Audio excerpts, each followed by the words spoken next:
Chapter 8:17. If I told you that I am the 9 serenities and 14 masters, would you believe me? June Moxie chuckled. That's impossible. Old Sun shouted. Oh, you also know that it's impossible. If I told you that I am the king of Hermitage, Missouri Wudao, would you believe me? June Moxie blinked his eyes. Woman, if I told you that I am actually your father, would you recognize me? June Moxie grinned, revealing 2 rows of snow-white teeth. June Moxie, don't go too far. Old Sun shouted angrily. His eyes were red, and he could no longer hold back his temper. Shut up, motherfucker, you are purposely looking for a lover for your mother. You have already recognized that I am June Moxie, but you are still pretending in front of me. What? Lack of fatherly love? Do you want me to teach you a lesson? This young master can take advantage of you this time, and reluctantly become your father for half a day. June Moxie scolded as he rolled his eyes. June Moxie was trying to buy time so that Bailey Luo Yun and the others could complete the encirclement. Now that Bailey Luo Yun and the others were in position, they were surrounded by more than 60 Supreme Masters. It was a piece of cake for them to deal with the 4 people in front of them. They no longer had to worry about them escaping. Why would June Moxie have any interest in talking to them? Especially when it was a bastard who cultivated this kind of evil technique. June Moxie had no interest in talking to him at all. June Dashao felt that he had given this scum too much face by scolding him. Having such a cheap son was a blasphemy to him. Why did he take advantage of him just now? Old Sun was so angry that he almost spat out a mouthful of blood. He didn't expect that his kind words would be insulted and scolded by the other party. Not only that, he was scolded so badly that he even got himself a cheap father. He was seething with anger. But when he turned his head to look, he found that his 3 companions' expressions were a little off. When he looked up, he suddenly felt as if a bucket of cold water had been poured down on his head, instantly extinguishing all the flames of anger in his heart. Moreover, he felt an icy cold air from the top of his head all the way to his stomach.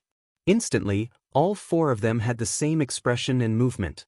Their bodies were stiff, their mouths were wide open, and their eyes were as wide as light bulbs, filled with fear.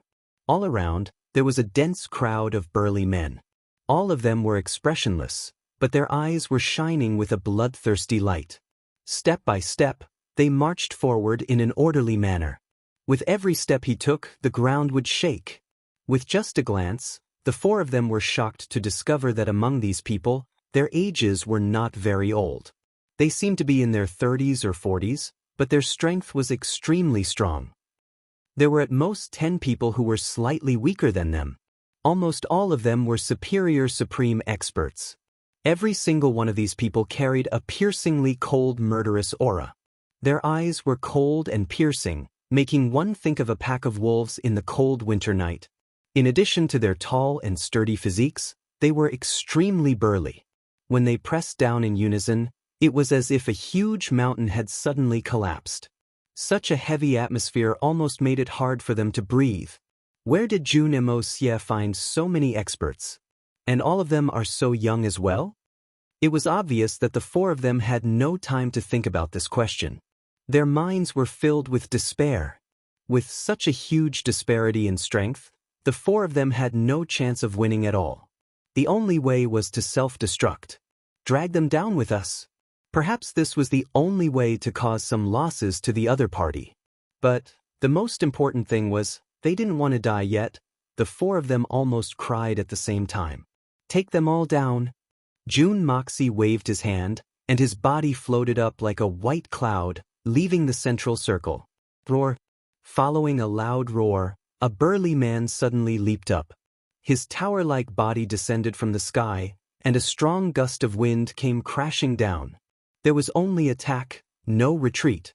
His first move was as powerful as a thunderbolt, and it was as if he didn't care about dying together with them.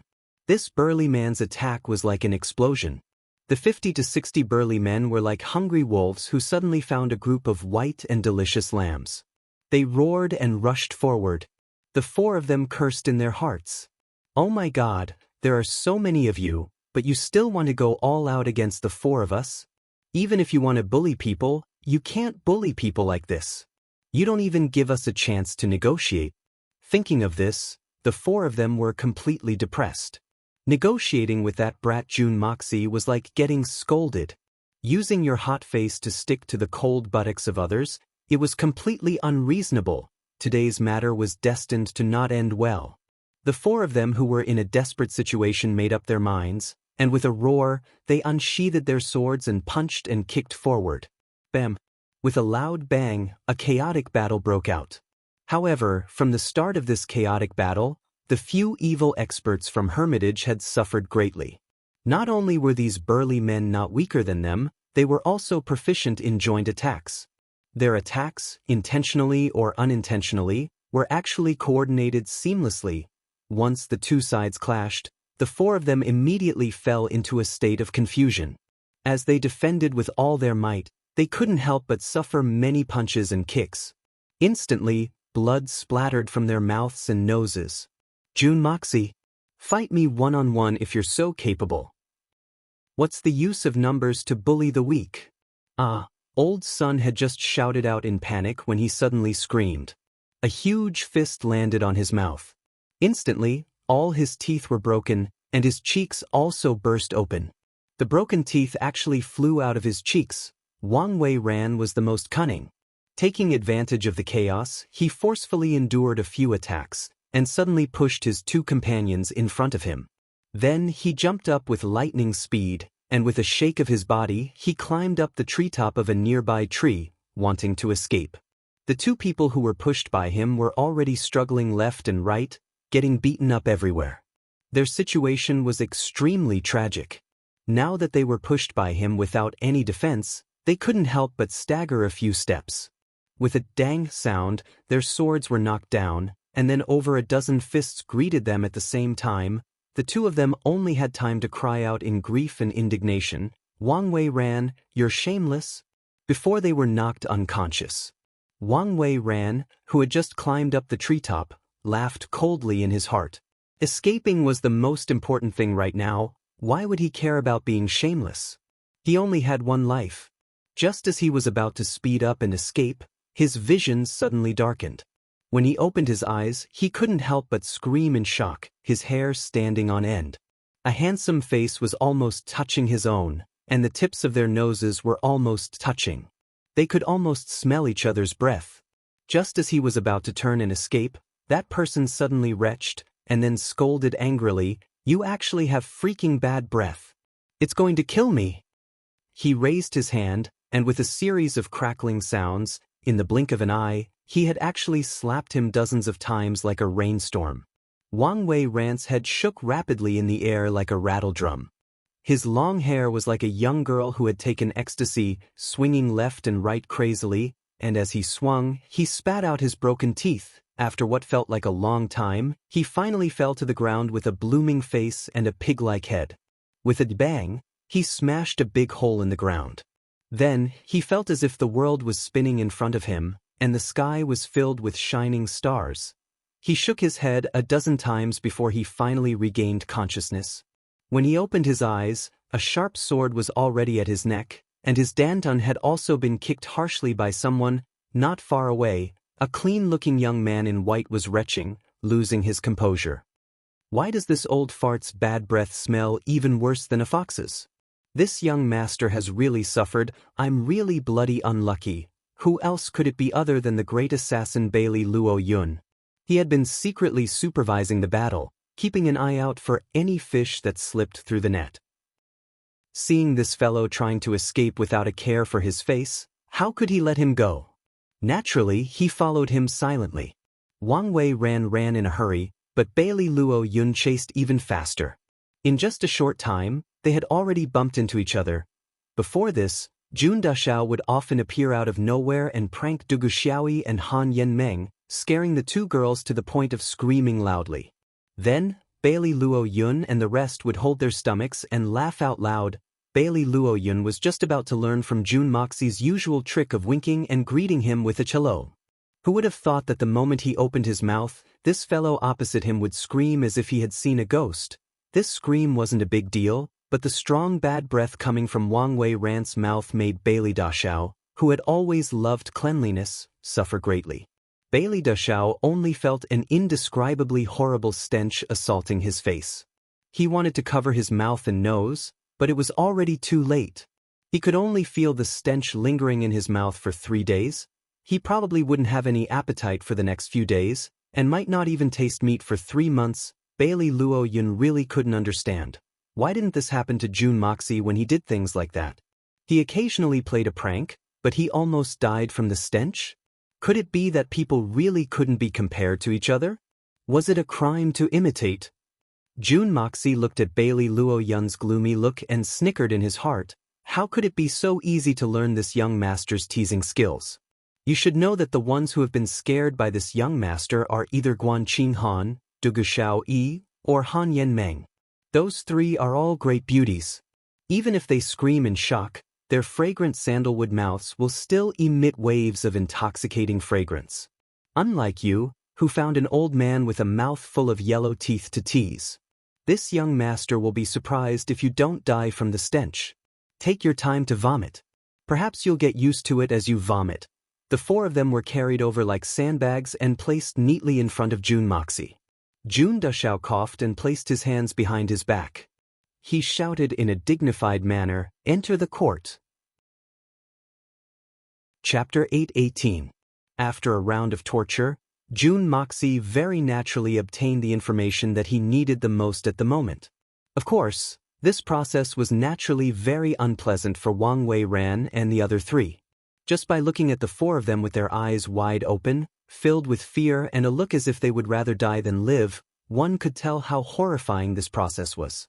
But towards these fellows who were originally evil and depraved, whether it was Jun Dashao or the members of the Heaven Destroyer and Spirit Devourer, none of them had any psychological burden.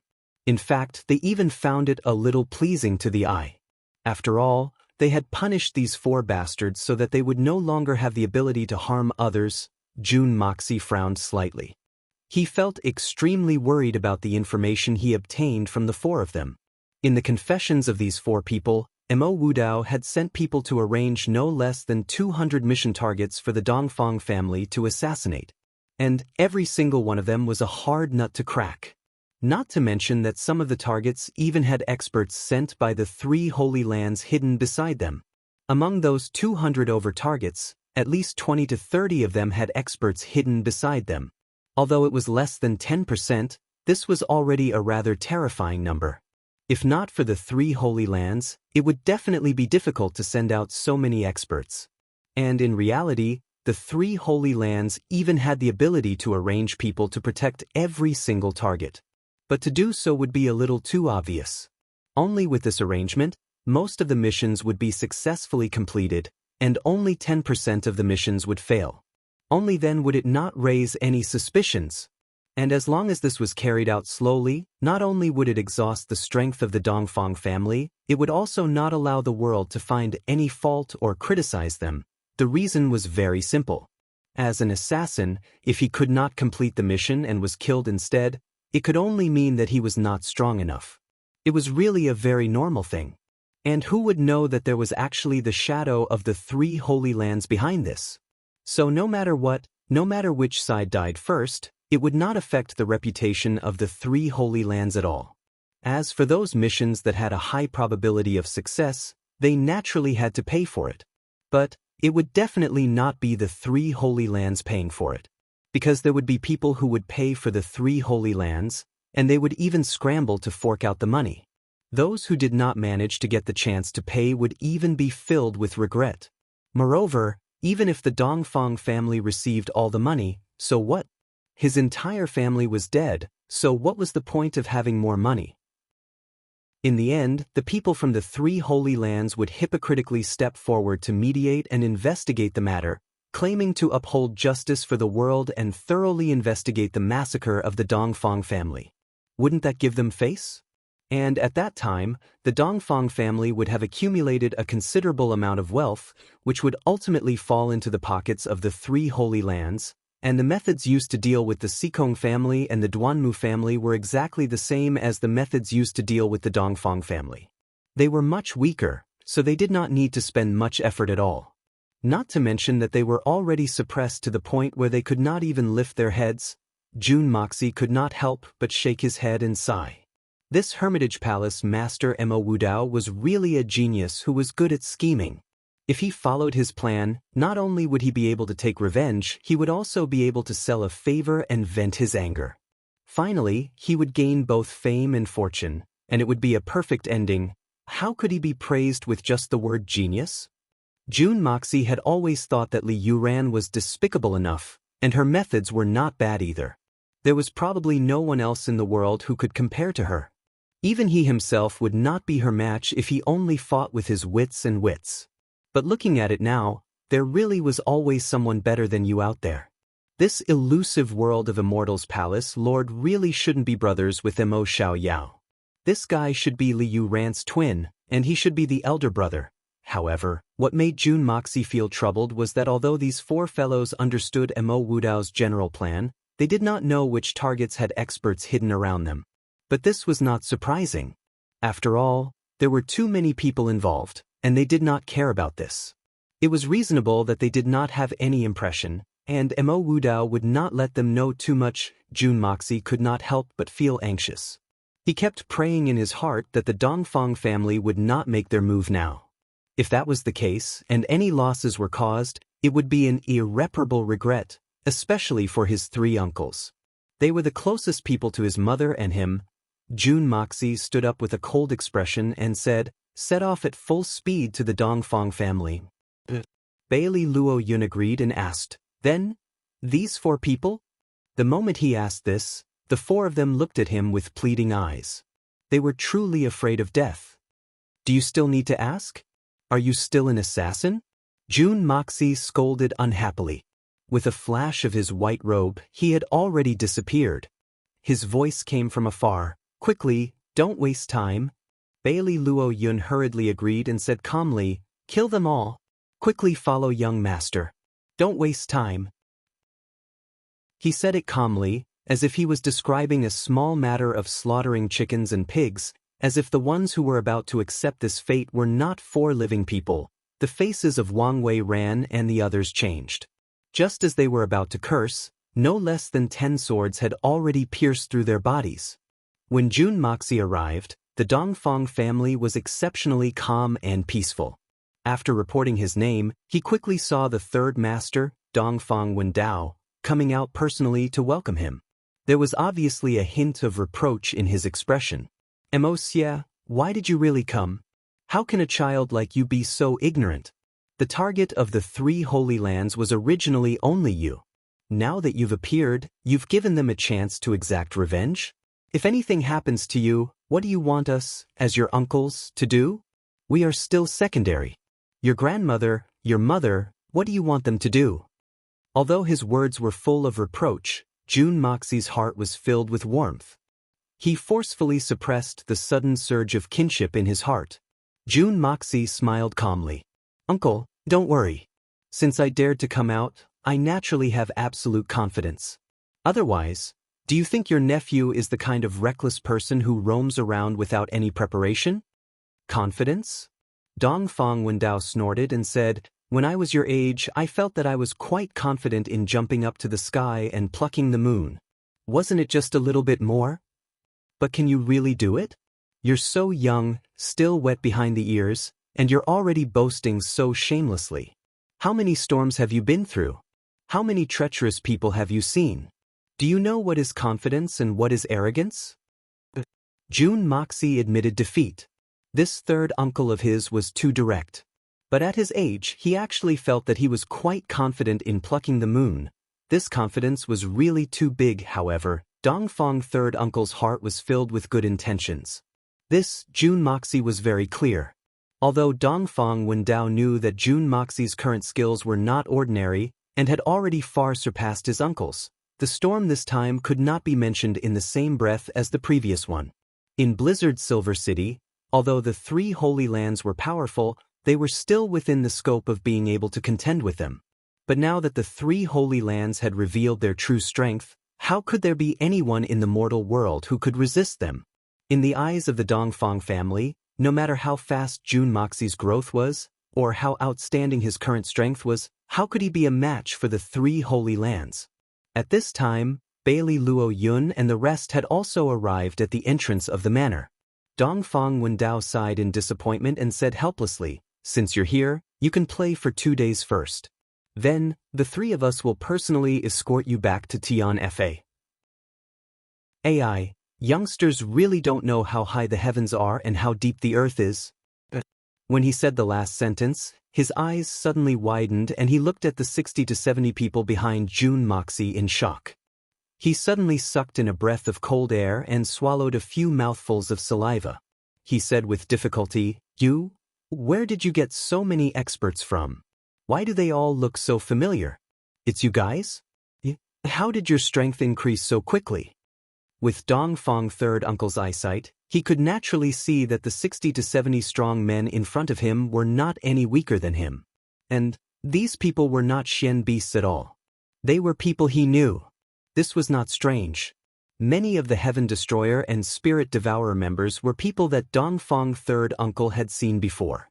They had even received pointers from the 3 brothers. However, at that time, they were only at the Earth Shen Tian Shen level. But that was already enough to shock the 3 brothers. Now, after a few months, they had actually reached this realm in a single step, and all of them were able to stand shoulder to shoulder with him. How was this possible? This was too miraculous. The 3rd master of the Dongfang clan felt like he was dreaming. These are a lot? I don't think so. Jun Moxie looked at him in shock. I've already split my forces into 9 different groups. There are only 50 to 60 people here. Why do you think it's a lot?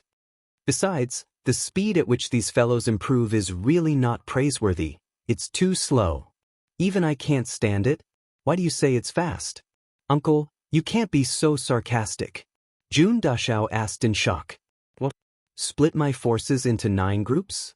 That is to say, there are at least 8 other groups with the same battle strength as these? This speed of improvement is still too slow?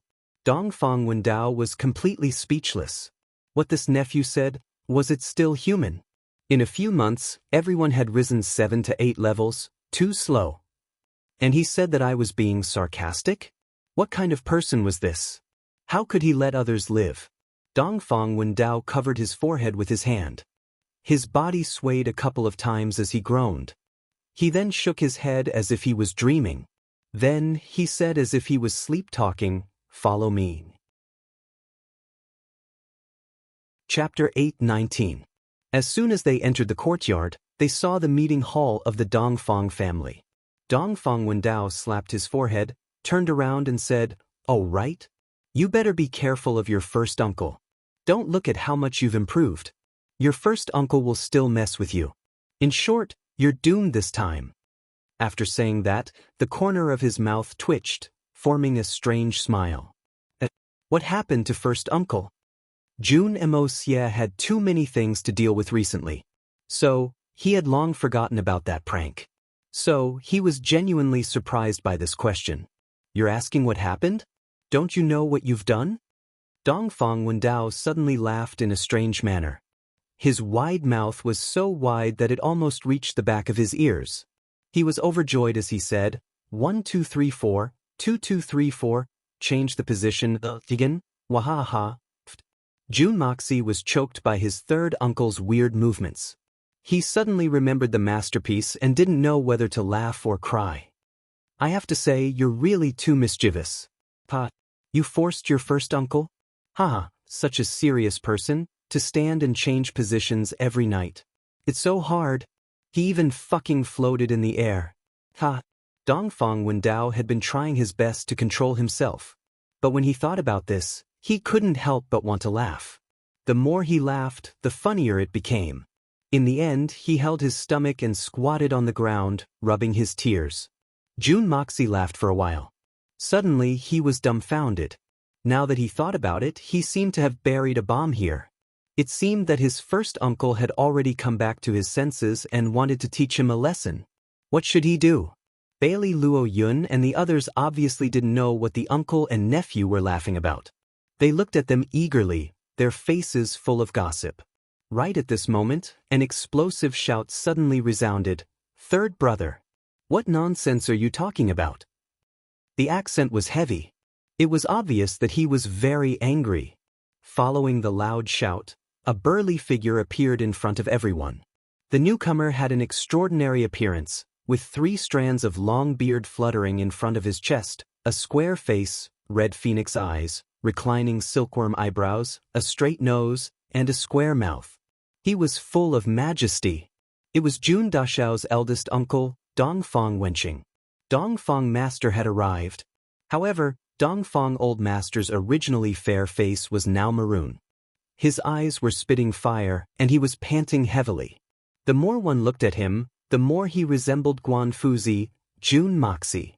You little bastard. You've come at the right time. I thought that you would hide in Tian Fa for the rest of your life.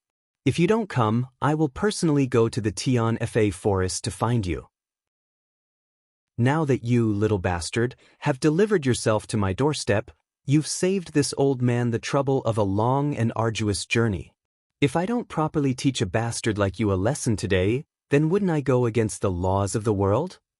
Dongfang First's face turned purple as he shouted explosively with a voice that was like a thunderclap, and it was extremely ferocious.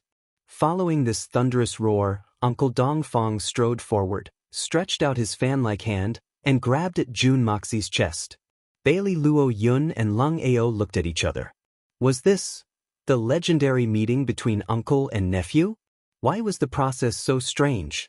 That old uncle of his had been laughing so hard that his stomach hurt the moment he saw him. Then, this old uncle of his had changed young Master Jun's titles 4 or 5 times, and had even started a fight with him? What kind of complicated relationship did this family have? Jun Moxie screamed, and broke into a run.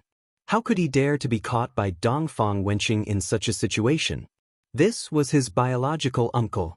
He could not even think about fighting back. He could not even parry. The only thing he could do was run for his life.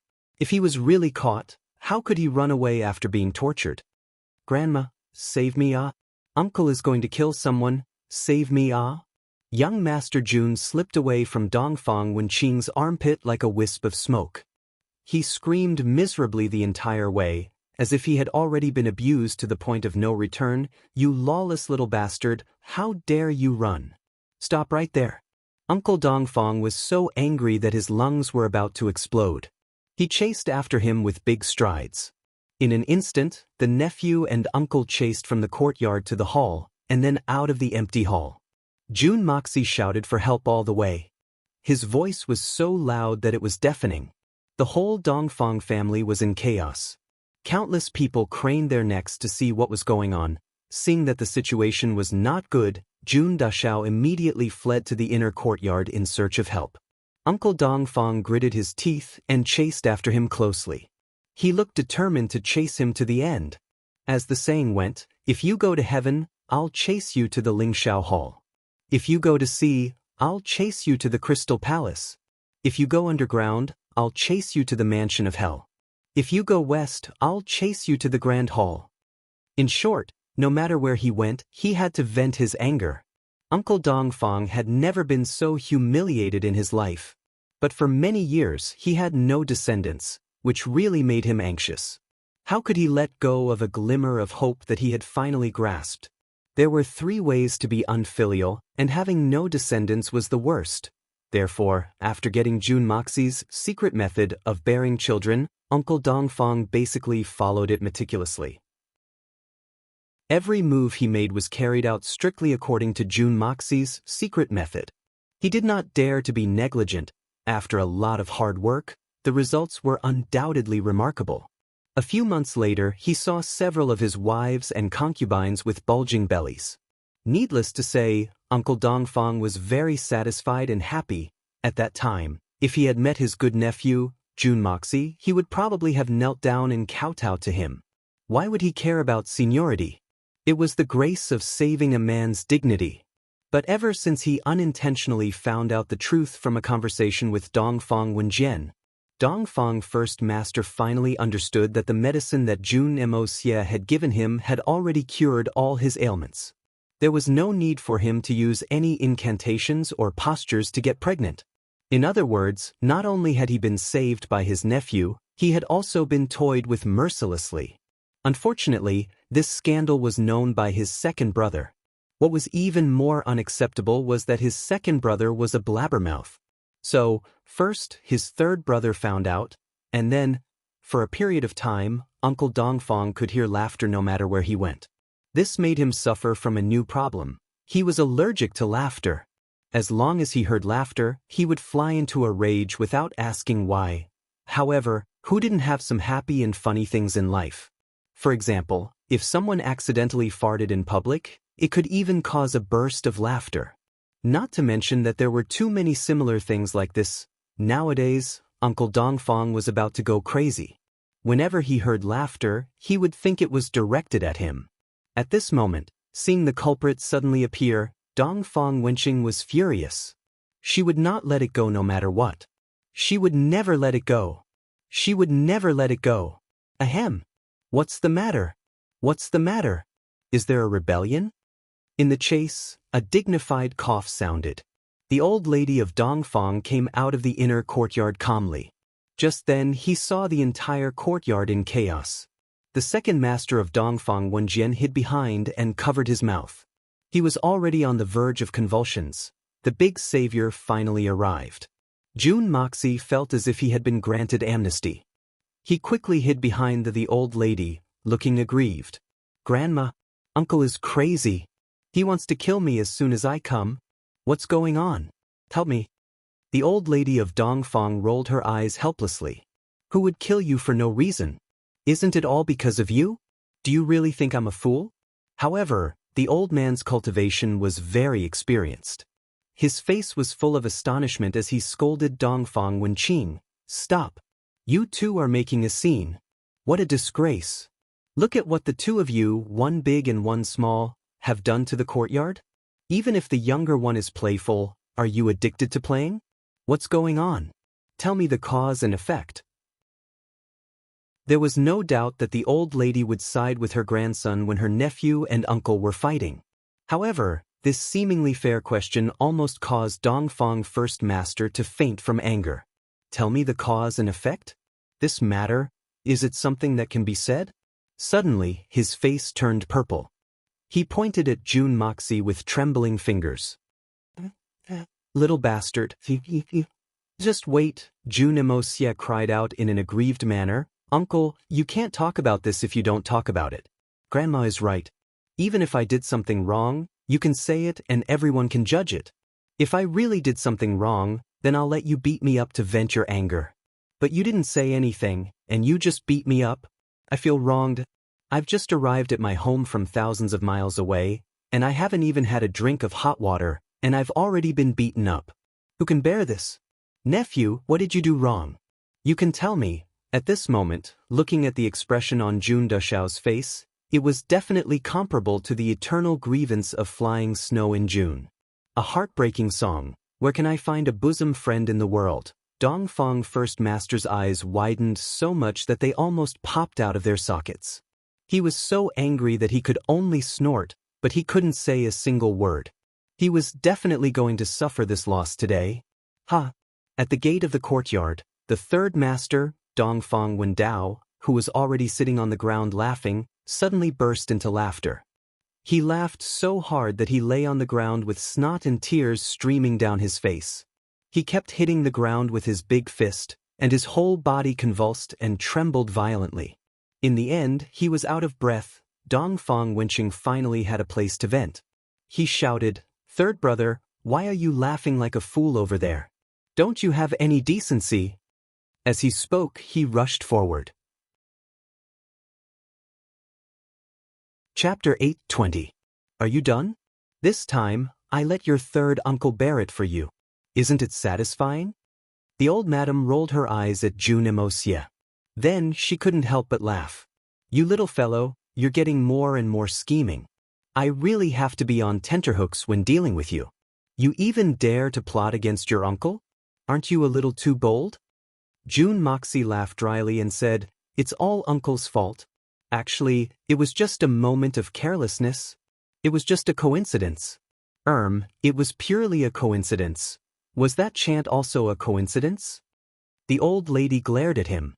June Moxie was dumbfounded. Grandma, let's get down to business.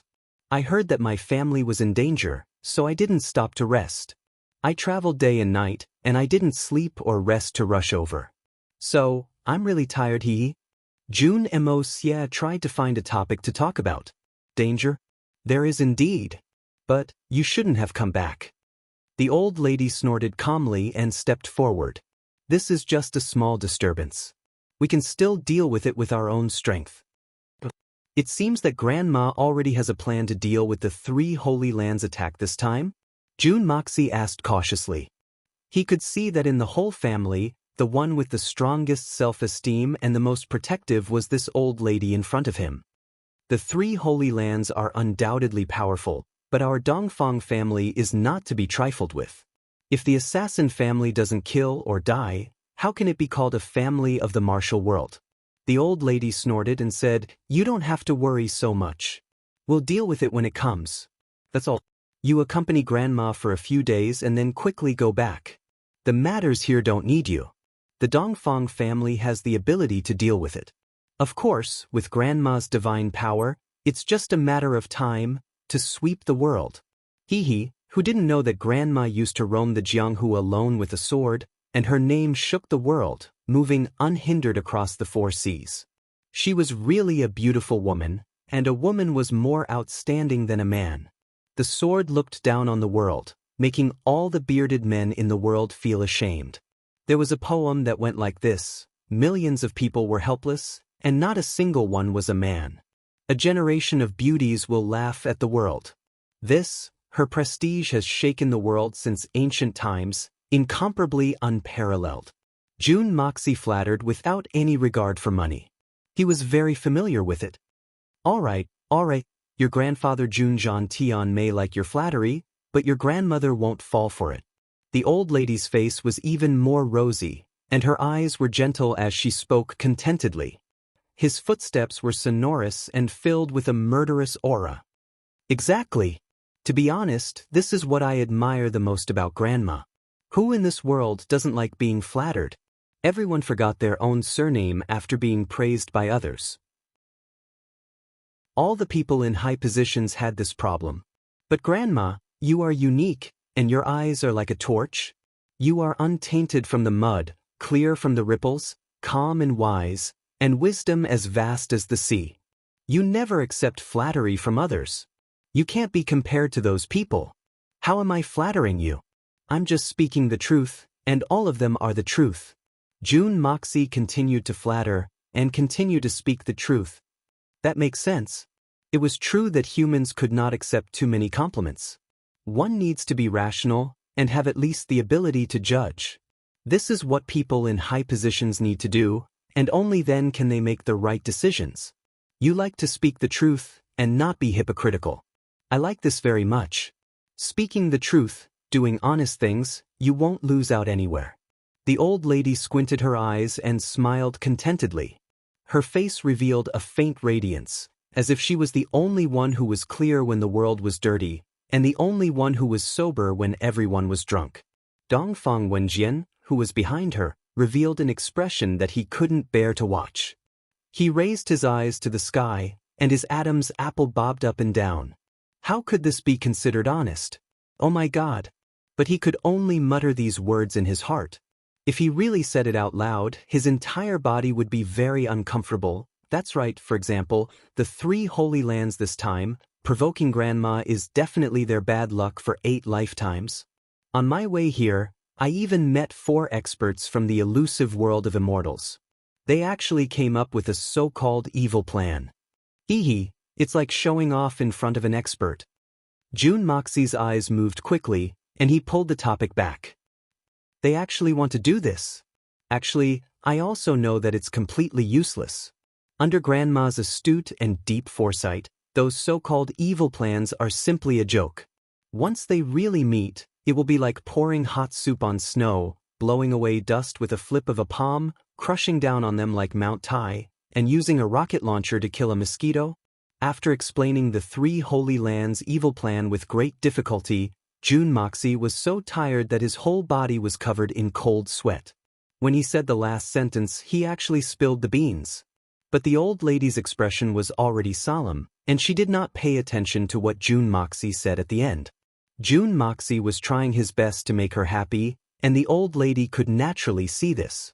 Her grandson knew the pressure and hardships she had been under during this period, so he deliberately tried to make her happy, which was also a sign of filial piety. The old lady was naturally happy to pretend to be confused. Besides, it was really a very comfortable thing to let her grandson act. But when it came to the substantive matters, the old lady could no longer act with him. In fact, when June Moxie mentioned the arrangement of the 3 Holy Lands, the grandmother and grandson had tacitly stopped this friendly conversation. The old lady walked slowly, planning and calculating. When she came to the hall, she suddenly asked, "Second brother, what's the result of the negotiation now?" Dongfang Wenjian was startled and hurriedly replied, "According to your previous instructions, they are still delaying the time. I've already instructed them not only to calculate the price based on their strength, but also the distance, consumption, and possible accidents. I've especially told them to negotiate bit by bit and haggle over the price bit by bit. So, both sides are exhausted from the negotiations." June Moxie laughed heartily. This kind of negotiation was going to take forever, because there would be new problems added at any time. And to talk about assassins, they actually needed to negotiate bit by bit about the distance and bargain bit by bit? It would be strange if they didn't go crazy. It was basically a disguised refusal, but it was more tactful, hoping that the other party would back off. It was really thanks to this grandmother of mine. How did she come up with such a mischievous and effective weird method? Such a thing could be considered rare since ancient times. Well, if you can't control your temper, then we just don't talk anymore. It's not that we don't want to take the job, but that your employer has given up on his own accord. Anyway, the initiative is in the hands of the Dongfang family. We just won't take action because we haven't discussed the conditions. Don't tell me that the 3 Holy Lands will put down their face and attack us? It must be said that using this method to deal with those hypocrites was really a good idea. Well, delay the rest first. Take a dozen or so jobs first. We still have to take action eventually, and we can't keep dragging this indefinitely. The old lady waved her hand and said, "Remember our 3 don't kill principle. As for the rest, you can make the decision." This? But Moxie just said that the 3 Holy Lands have already arranged people around the target. If we take action rashly, won't we be walking right into the trap? Second Master Dongfang was stunned. Our family can still mobilize quite a number of people. Although there aren't many high-level assassins, there are still quite a number of intermediary assassins. The old lady stepped up the stairs. We had to tolerate it previously because we weren't strong enough. Now that we are strong enough, why don't we earn the money? Moreover, we can further show the prestige of our Dongfang family, and at the same time weaken the enemy. With such a ready-made advantage of both fame and fortune, it wouldn't be too much even if we take on hundreds of clans. Strong enough? What do you mean by strong enough? Second Master Dongfang was still a little confused. Stupid. The old lady turned around and looked at her second son resentfully. Moxie brought a total of 70 superior supreme experts with him this time. Don't tell me he brought these people from thousands of miles away just to watch the show? Can't they take action? Dongfang Wenjian was even more confused now. He reminded her tactfully, "Mother, I'm afraid you're mistaken. Those people aren't the assassins of our Dongfang family." "This isn't good." June Moxie covered his forehead with his hand, speechless. "You idiot. Why can't you think a little bit more?" The old lady was instantly furious. "As long as you don't say anything, I don't say anything, and everyone else doesn't say anything, who would know where those people are from? Would the 3 Holy Lands know? Even if they have suspicions, can we admit it ourselves? Why are you as stupid as your father?" Second Master Dongfang was embarrassed, but he immediately understood. Mother is right. June Moxie really couldn't help but laugh. The old lady let out a long sigh and pulled June Moxie's hand. She said sadly, "Moxie, I've let you see a joke today. Look at your uncles, all of them are so stupid. Grandma's white hair is completely because of the 3 brothers. They're already so old, why can't they understand? When will I be enlightened? Dongfang Wenjian's face darkened. He didn't dare to say anything, but he was muttering in his heart, what matter is it that made us angry? It's obviously because of little sister's matter. The moment you open your mouth, it's actually my fault. June Moxie laughed and said, Grandma, don't worry. In a few days I'll specially refine a furnace of pills for you. It'll guarantee that you'll regain your youth. That head of white hair is also not a problem. It'll turn back to black in an instant. You'll have the standard black hair and youthful complexion. Let's not talk about whether you're joking with me or not. I'm already old. What's the use of black hair? Don't let others call me an old monster. Grandma was just saying that casually just now. It's pretty good now. The old lady sighed with some emotion. June Moxie laughed and didn't comment. He simply changed the topic and said, Oh right, Grandma, what do you mean by no killing? This is our Dongfang family's rule. Don't kill civilians, don't kill honest officials, don't kill good people. Anyone who asks us to do something must first investigate the target's background, including the evidence of their crimes. Otherwise, when we find out that something is wrong, we have the right to unilaterally terminate this operation. We might even backfire on the person in charge. The old lady smiled slightly. Chapter 8:21. The old lady thought for a while and compared the strength of both sides. Even if the other side had set up an ambush, there wouldn't be too many people around a target. On her side, she could only take on 10 missions at a time. If she split it up, there would be at least 5 to 6 superior supreme experts accompanying her for each mission.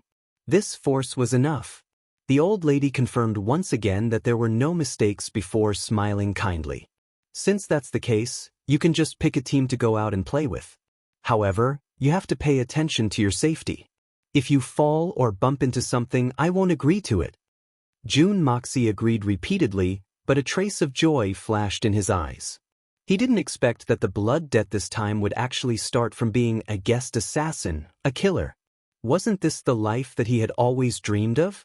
The blood debt that the 3 Holy Lands owed was finally going to be repaid with his own hands, one by one. 3 days later, June Moxie and Dongfang Wenqing led over 20 Heaven Destroyer and Spirit Devourer experts and 2 Skyrank assassins from the Dongfang family out of the Dongfang family's gate and headed north.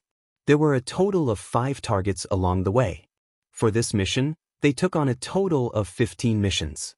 The old lady changed her mind for some reason and split into 3 groups. Each group was responsible for all the missions in one direction. Dongfang Wenjian and Bailey Luo Yun were in one group, while Dongfang Wendao and Lung Ao were in another group. Whether it was intentional or a coincidence, June Moxie and first uncle Dongfang Wenqing just had to be in the same group. This made June Dashao extremely depressed. But the old lady made it very clear. If you don't want to, you don't have to go. Just stay and accompany me. I'm afraid that you'll bump into something.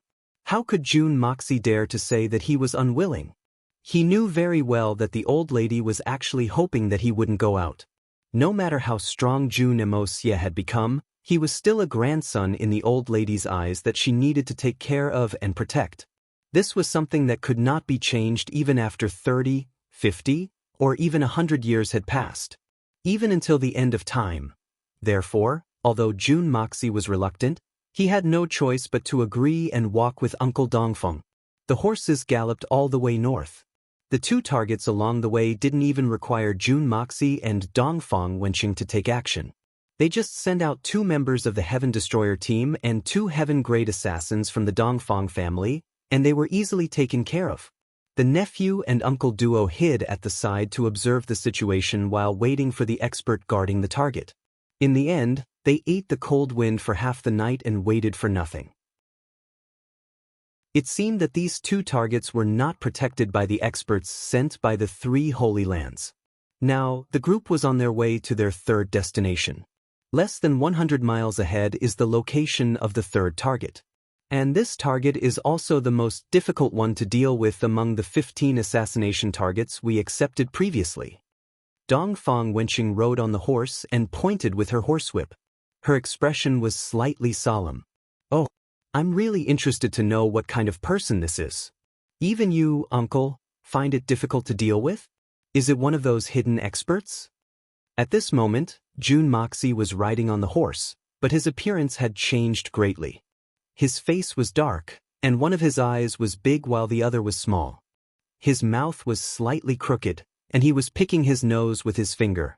Then he stretched out his finger and flicked it. There was a soft whoosh sound, and a wild rabbit flew up from the grass by the side of the road with all 4 legs facing the sky. The people behind him looked down, as if they didn't see it.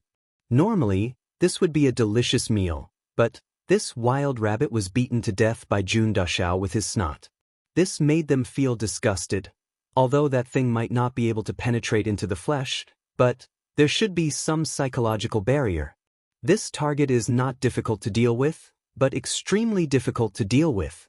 Although he is not a so-called hidden expert, he is much more difficult to deal with than those.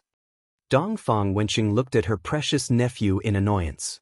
I say, Monsieur, can you be a little more civilized? No matter what, you are a young master of an aristocratic family. How can you not care about your family's image? Even if you don't care about your own face, do you still want the face of your Jun family? Even if you don't care about the face of your Jun family, what about the face of your mother, your grandmother, and even your uncle? With your current behavior, I am embarrassed to tell my friends that you are my nephew. Isn't this too embarrassing? Don't talk to me if there's nothing. Even if you are not afraid of being embarrassed, I am afraid of being embarrassed. This appearance of mine is all because of you, uncle. Jun Moxie shook his neck, making a crisp sound. He said lazily, you dressed me up so ugly, and you want me to be more civilized? Before you talk about me, shouldn't you first review your own skills? Well, I'm not saying that your skills are not good. It's a little unpresentable. Jun Dashao was a little suffocated, and his nose was almost crooked. In order to take revenge, Uncle Dongfang deliberately made Jun Moxie look like this. At first glance, it was obvious that he was an ugly ghost who was not loved by his uncle or grandmother.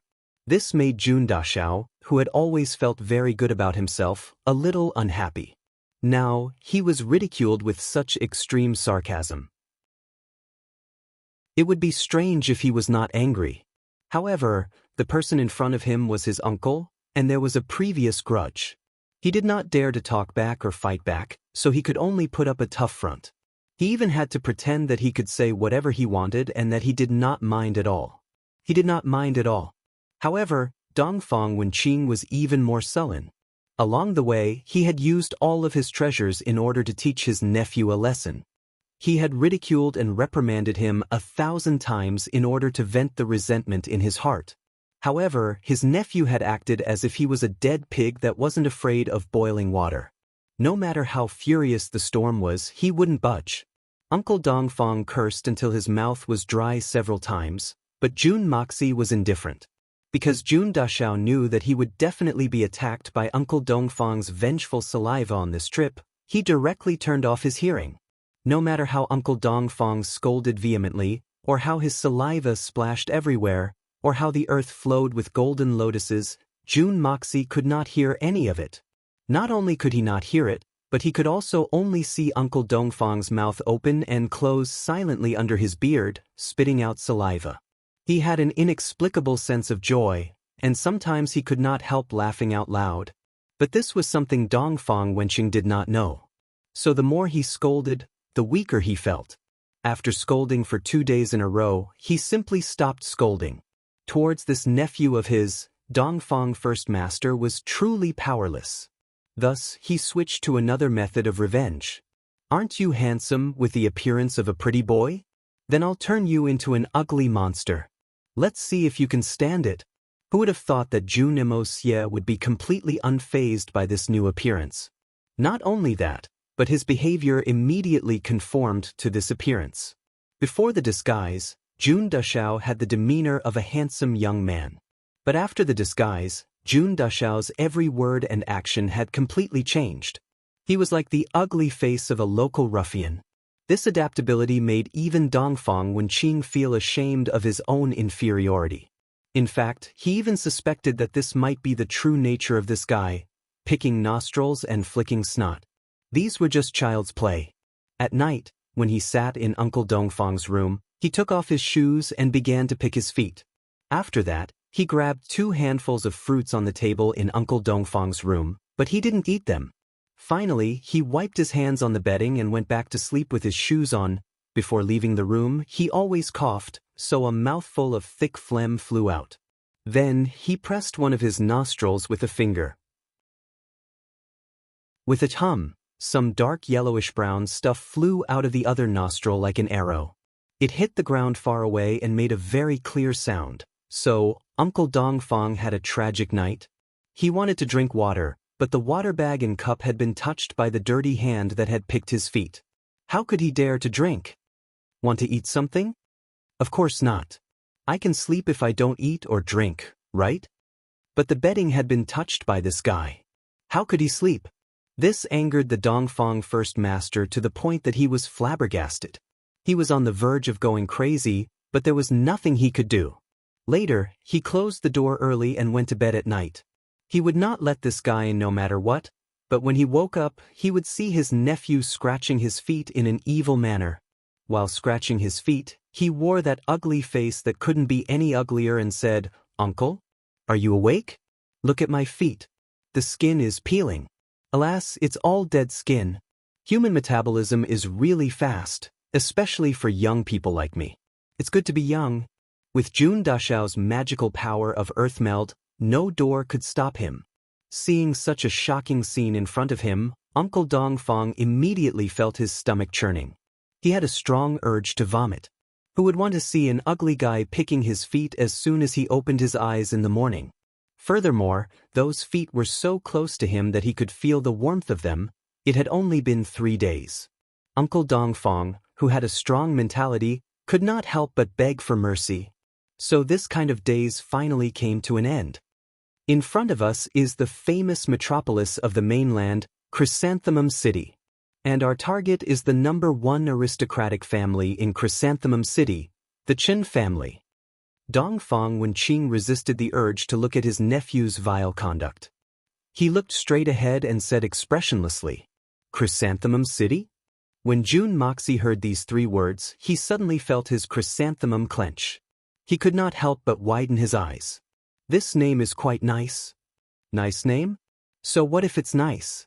Chrysanthemum City can be regarded as a veritable overlord within a radius of 1,000 miles.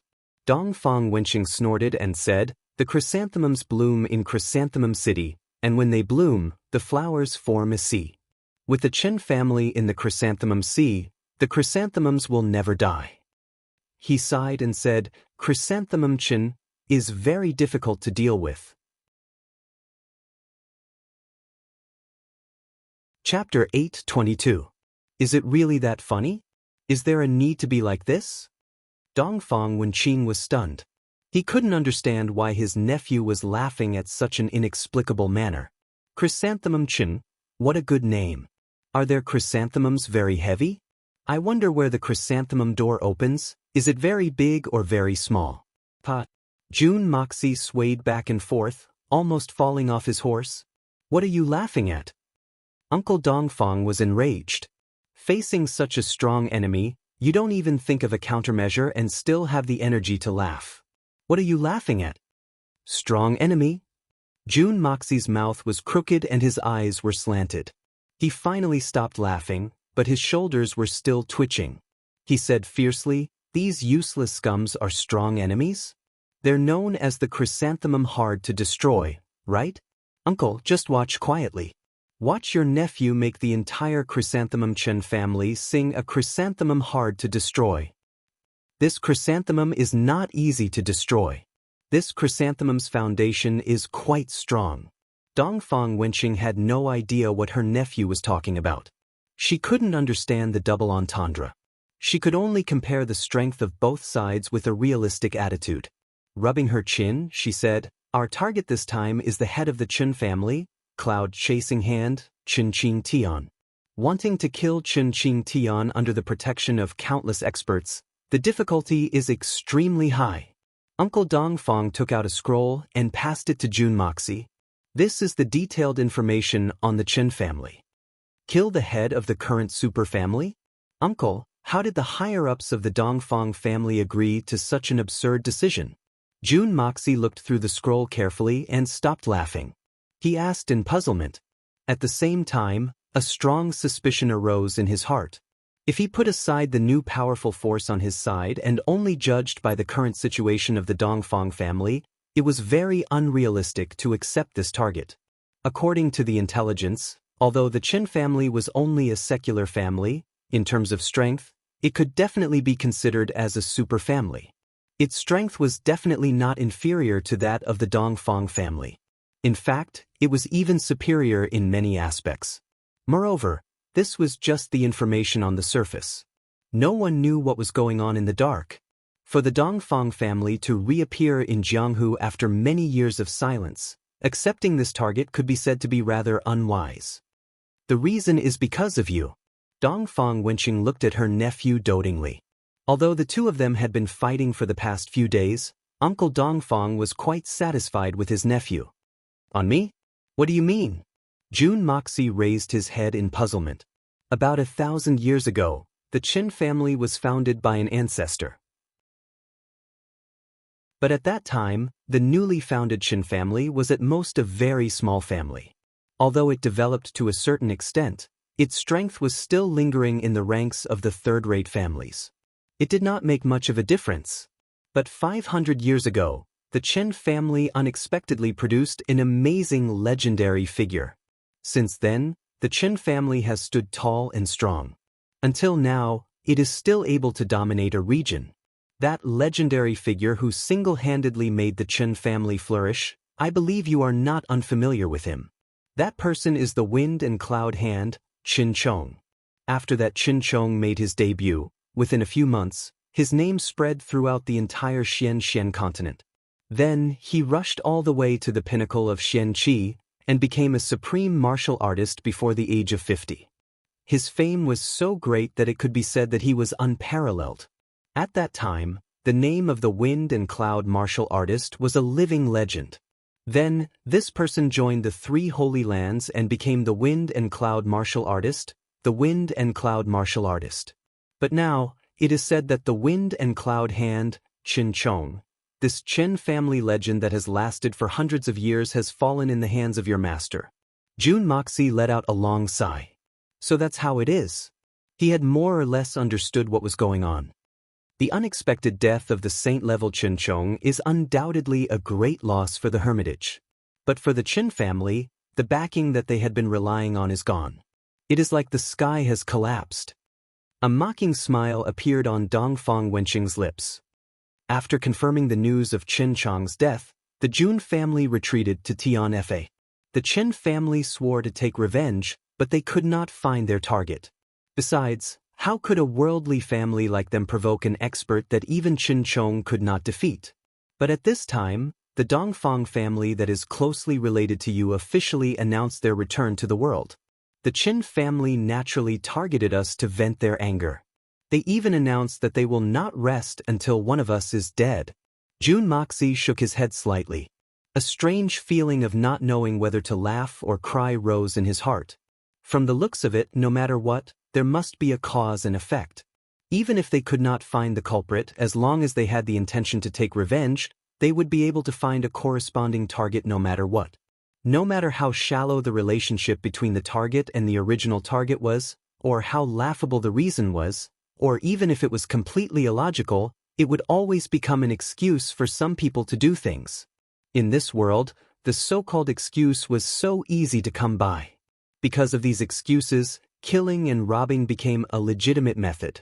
Right now, the Qin family was like this. They did not have the guts or the strength to find trouble with the Jun family in Tianfa. Instead, they wanted to vent their anger on another family. Such actions were not only despicable, but also extremely despicable. Right after the Qin family made their announcement, we immediately received a request. A trace of mockery appeared in Dongfang Wenqing's eyes. And the one who issued this request was another super family, the Zhan family. This matter is so coincidental that it is extremely laughable. Zhan family? Why is the Zhan family's request so laughable? Jun Moxie furrowed his brows. The word Zhan reminded him of something. The beautiful face of the Snake King surfaced in his mind. It was as if the power of Zhan Mubai's palm still appeared in front of his eyes. A cold, killing intent appeared in his eyes. That's right. It's a request from the Zhan family, an extremely laughable request. Many years ago, that Zhan family had an old ancestor who entered the Three Holy Lands Hermitage. Although it's been a long time, there's still evidence. Also, the Zhan family and Qin family have always had a good relationship. In terms of affiliation, both families are vassals of the Hermitage, and there has never been any conflict between them. Two families that have a good relationship with each other, and one of them sends out such a commission to kill the other family's patriarch. Isn't this commission laughable? Dongfang Wenqing sneered and said, in addition, there was a legend hundreds of years ago that the Chen family's legendary genius, Wind and Cloud Hand, Qin Chong, was a disciple of an expert from the Zhan family who entered the Three Holy Lands. So for so many years, the two families have always been on the same side. Now, the Zhan family has issued a request to assassinate the Qin family head. This is obviously a trap. They are treating our Dongfang family as fools, so your grandmother didn't think much and decided to accept this request. It's not that these two families treat our Dongfang family as fools, but this matter is basically a challenge from the two families to the Dongfang family. Jun Moxie finally understood. Now that the Dongfang family has returned to the pugilistic world, facing such a strong enemy's naked challenge, they really can't retreat no matter what. Once he retreated, his reputation would fall to the ground. So this is not a request, but a letter of challenge. When the old lady of Dongfang personally made the decision to accept this request, it was equivalent to accepting the declaration of war from the other two super families. Old Madame Dongfang's attitude towards life was unusually tough and decisive, iron-blooded and decisive. Facing the provocation of the two families, she actually accepted the challenge without hesitation. Firstly, this letter of challenge involved the reputation of the #1 assassin family of the Dongfang family. No matter what, it couldn't be blasphemed by others. Secondly, the old lady was using this action to announce to the whole world that she supported her grandson, Jun Moxie. In an instant, Jun Emosia understood all of this. He even understood that whether he came or not, this matter would be done by the old lady of Dongfang. With the Dongfang family's current strength, going against these two superfamilies was undoubtedly seeking their own destruction. But the old lady still did it without hesitation. His arrival allowed the Dongfang family to have the strength to defeat their opponents. Although it was a timely help, in another sense, it was also the icing on the cake. Jun Moxie suddenly felt a sense of warmth in his heart. This was the blood relation. Only someone close to him would make such an unwise move for him. In terms of nationality, the Dongfang family and the Zhan family belong to the Yutang Empire. But these two families have never participated in any of the matters of the empire, and they don't allow their children to step into the official career.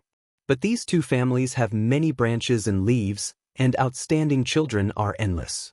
Whether in terms of financial or military strength, they are truly giants. I believe that at this time, the two families must have made full preparations. So, our journey can be said to be difficult and dangerous, and the future is unpredictable. Dongfang Wenqing said solemnly, Emosia, you must know that we can look down on and ignore our opponents, but we must not underestimate and ignore our enemies. Jun Moxie nodded deeply, and the gaze in his eyes suddenly became as cruel as a vulture's. Jun Emosia had a faint feeling that this mission wouldn't be as simple as he'd imagined it to be ever since he'd found out about the cause and effect of this mission. The combined power of the Zhan family and the Qin family was, of course, far stronger than the Dongfang family. But to say that they could kill them all, it was still impossible. Since the Three Holy Lands planned to take revenge, as long as there was an opportunity, they would naturally launch a thunderous blow. When the nest is overturned, there are no intact eggs. How could they allow any fish to escape the net? But since the two families did not have such strength, then the only explanation was that this place had already become a battlefield, that the Three Holy Lands had used the names of these two families as a cover to set up a trap. Unfortunately, This trap battlefield now has me, Jun Moxie, here. The wishful thinking of the three holy lands was destined to fail. Jun Moxie laughed coldly in his heart. Chapter 8:23. Jun Moxie made a decision in his heart.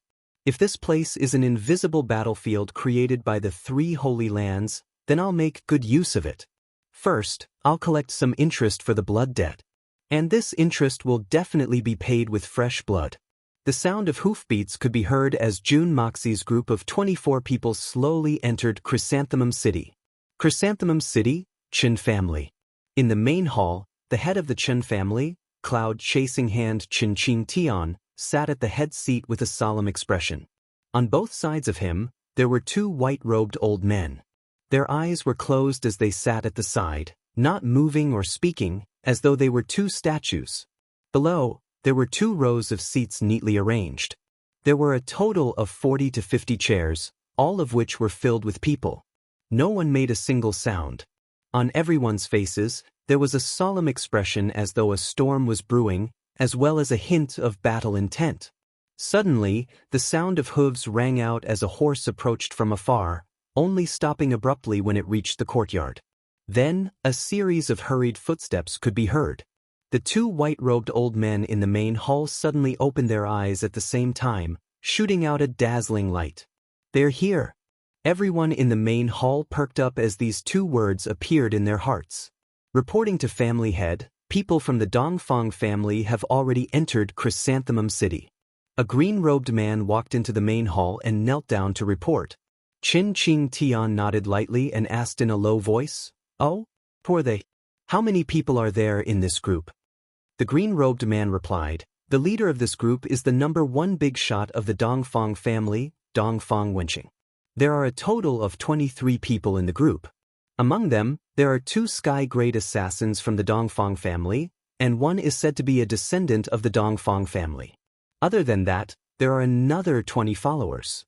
From their clothing and mannerisms, it is very likely that they are the family servants of that descendant. The Dongfang family is looking down on me too much. 1 Dongfang Wenqing and 2 sky-grade assassins, and they want to take my Chen Tian's head? Could it be that after living in seclusion for so long, they have become so arrogant? To actually bring a descendant here, does they really think that Chrysanthemum City is a place where they can come and go as they please?" Chen Tian laughed coldly. Only 2 sky-grade assassins, and 1 Dongfang Wenqing, to assassinate family head with just this amount of strength? What a joke. Below, a middle-aged man dressed in green robes laughed with uncontrollable joy. "Master, the Dongfang family is so arrogant.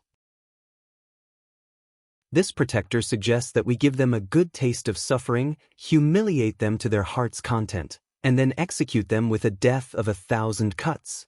Finally, we will send Dongfang Wenqing's corpse back to the Dongfang family and officially declare war on the Dongfang family. Protector Li is Chen Saint. Big brother, the Dongfang family's actions clearly show that they do not place any importance on our Chen family. We cannot swallow this insult so easily." Chen Chen of the 3 of Chen clan. Of his face, brother Chen was Chen. At this moment, his face was filled with cruelty and bloodthirst. "Everyone, do not be careless." The Dongfang family had never been known for direct combat. Instead, they were known for their sinister assassinations. The Dongfang family's sky-grade assassins can even kill Tianxian experts and escape unscathed. One of the 2 white-robed men beside Chen Tian spoke. The Dongfang family's Dongfang Wenqing was originally only at Xinxian's 3rd-grade cultivation. I don't know what kind of fortuitous encounter he had, but his strength suddenly rose. Right now, Dongfang Wenqing is probably at least at the superior supreme level.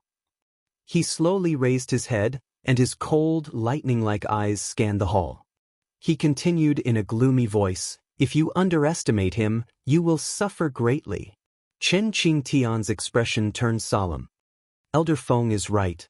With Chen Tian's status as the family head of the Chen family, he actually had to be so respectful to this old man. Not a single one of the people below revealed a strange expression, as though this was only natural. Clearly, they already knew the origins of these two people. Just now, you said that there was a young man in that group who should be a descendant of the Dongfang family? What does that young man look like? Another white-robed old man suddenly asked. From the start, he did not speak much. But now that he spoke, it seemed like he was asking about something unimportant. The green-robed man who was reporting was stunned. That young man looks extremely ugly.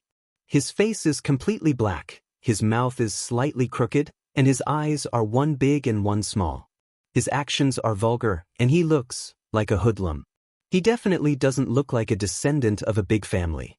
This person was entrusted with the heavy responsibility of spying on the people from the Dongfang family. Naturally, he was a meticulous and intelligent person. Now that he described the people from the Dongfang family, there was not the slightest bit of hesitation in his words. Especially when he described Jun Moxie's appearance, it was even more vivid and lifelike. The Dongfang family is an aristocratic family of assassins and has been around for close to 1,000 years. How can there be such an unfilial descendant? The white-robed man's face darkened.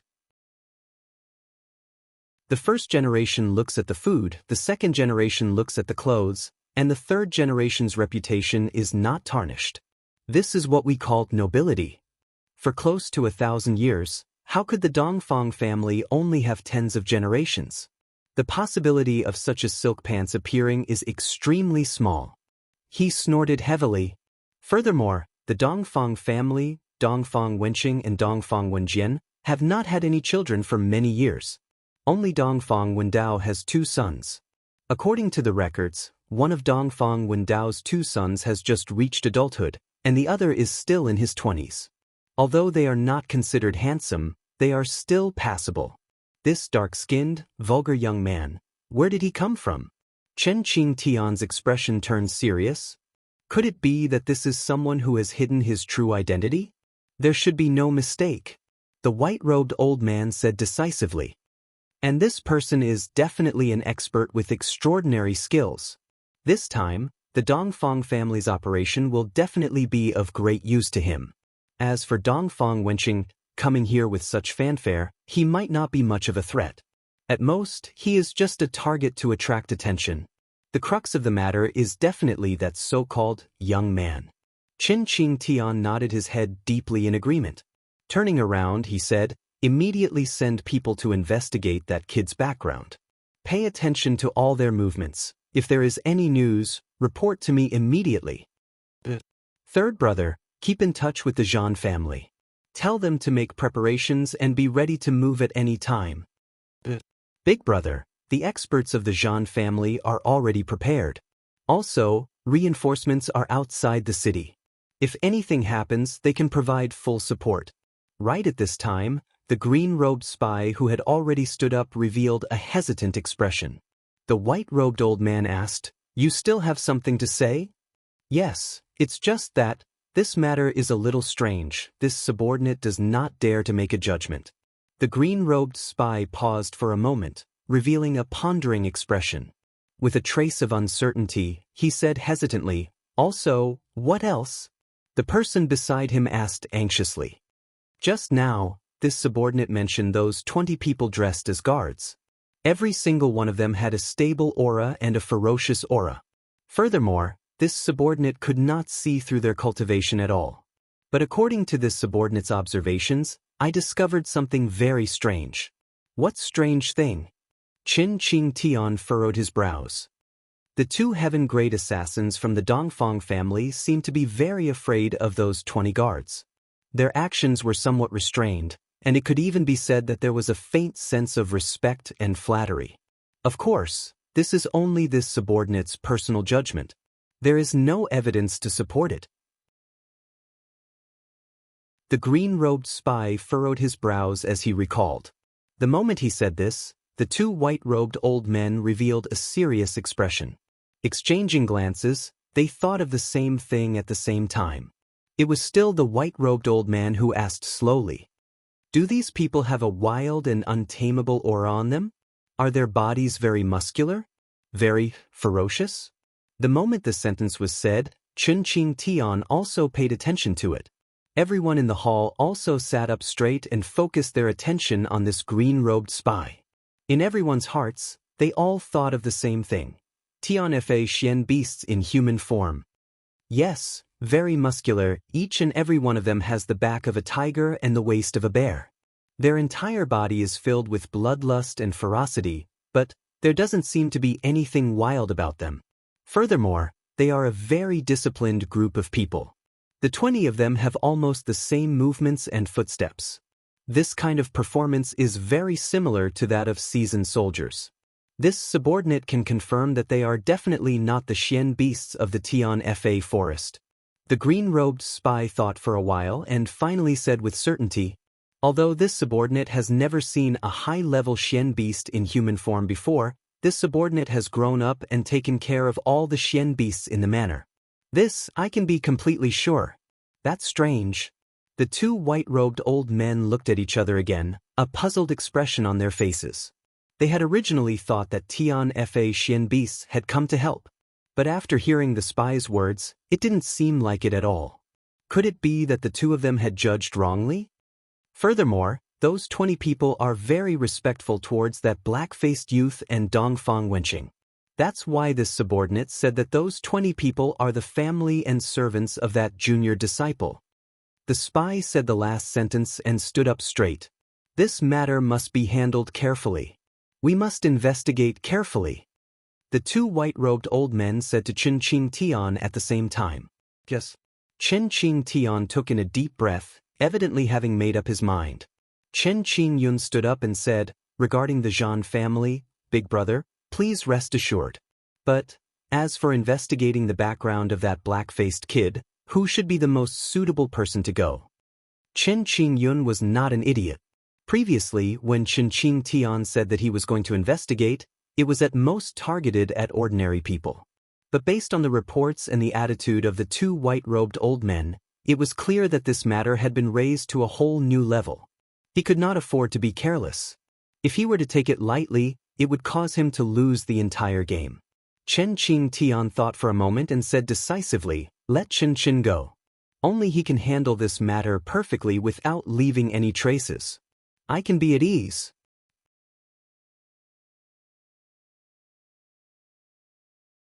Chapter 824. Caution is the parent of safety. This matter is of great importance.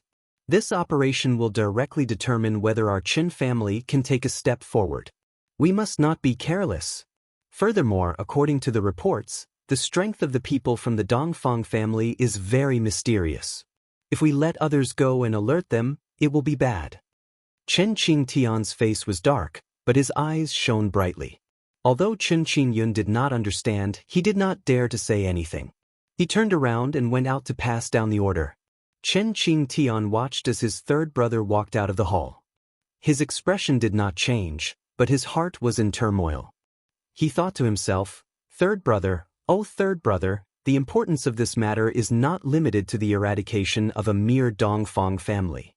What we need to do is to avenge the Lord of the elusive world of immortals, Lord Mo Wudao. Ancestor Qin Chong has already passed away, and our Qin family no longer has any backing in the Holy Lands. In just a few generations, we will be suppressed by the other vassal families. Now that the Palace of Immortals has arranged this important matter on our heads, it's equivalent to giving us a great opportunity to not decline. If we don't do this well, I'm afraid the Qin family's good days will not last long. Thinking up to here, Chen Qing Tian's heart was filled with both joy and worry.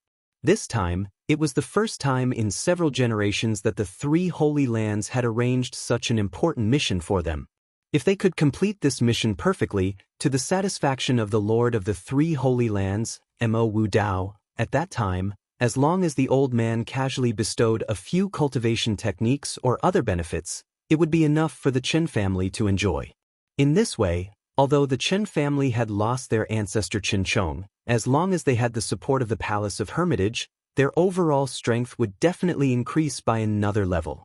If they failed, not only would the Qin family face the revenge of the Dongfang family, there would also be the other vassal families of the three Holy Lands. The decline of the Qin family was something to be expected. Even their current ally, the Zhan family, might not be able to do anything. If the situation really worsened, it was not hard to predict that the Chen family would be completely annihilated. Thinking of the terrifying consequences, Chen Qingtian felt a chill run down his spine. Therefore, dealing with the Dongfang family was a great opportunity for the Chen family. But it was also a sharp blade that could destroy the Chen family. Chen Qingtian would not allow anything to go wrong. No matter what price he had to pay, he could only succeed, not fail. Therefore, he had even sent his most valued eldest son, Qin, to inquire about the news this time. In the Xian continent, there had always been an endless stream of geniuses. But in the secular world, there were only 4 outstanding geniuses. These 4 were all heirs of aristocratic families, and were collectively known as the 4 young masters.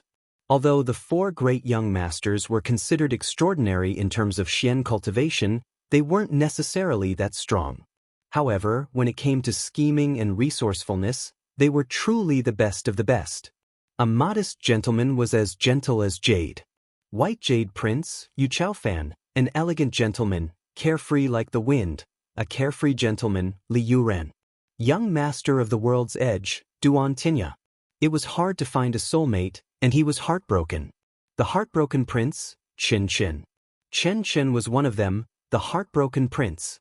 Chen, the greatest genius of the Chen family in the last few hundred years.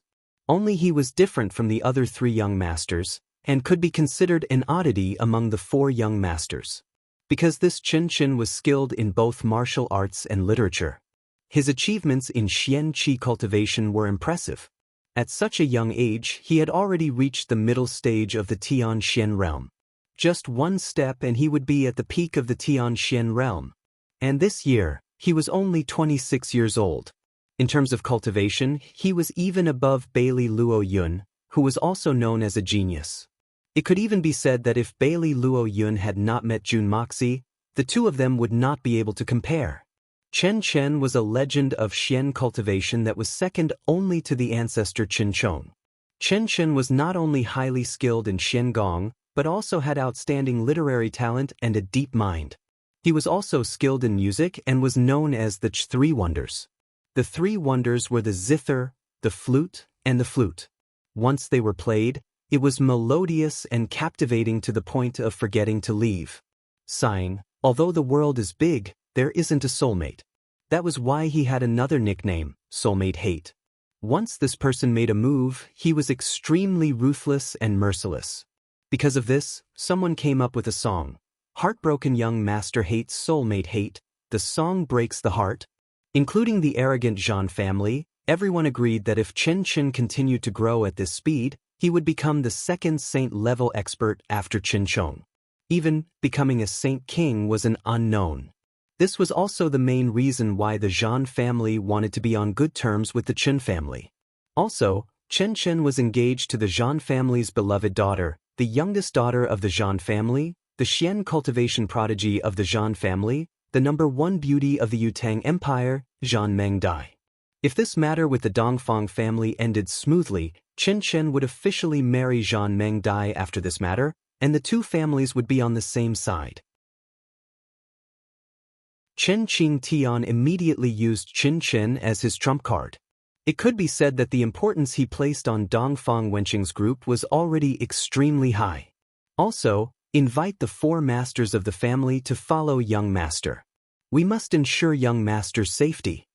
Chen Qingtian thought for a while and still made this decision. Chen was the future hope of the Qin family. Nothing must happen to him. Since young master Chen is going out personally, then the 2 of us will follow him secretly. The 2 of us are also very interested in seeing which rising star of the Dongfang family is, and how the mysterious black-faced youth looks like. At the same time, we can also take a look and see those 20 ferocious guards, hee. The white-robed old man on the left stroked his beard and said with a smile. When he said the words ferocious, his tone was obviously heavy, revealing a hint of mockery. Many thanks for old Li's care. Chen Qingtian was overjoyed. With these 2 following him, Chen's safety would be even more guaranteed. Chrysanthemum City. Golden Chrysanthemum Inn. June Moxie's group was currently staying here. Dongfang Wenqing waved his hand and booked the entire inn with a gold ingot. Old Master Dongfang's high-profile actions caused June Moxie to be a little puzzled. Assassins were experts in the art of assassination. As the name suggested, the more low-profile they were, the better. But now, Dongfang Wenqing was actually doing the opposite. When June Emosia asked, Dongfang Wenqing laughed bitterly. Chrysanthemum City is the Chen family's home ground. Their influence has long penetrated into every industry. I believe that even when we were a few hundred li away, the Chen family had already known about our movements. They might even know about everything. If we continue to keep a low profile, we will only become a joke to others. Why not just come out and take one step at a time? June Moxie laughed involuntarily. Since that's the case, I want to go out for a walk and see if there are any interesting places in Chrysanthemum City. Dongfang Wenqing stared at him for a long time. Looks like you already have an idea. Since that's the case, it's good for you to go out and take a look.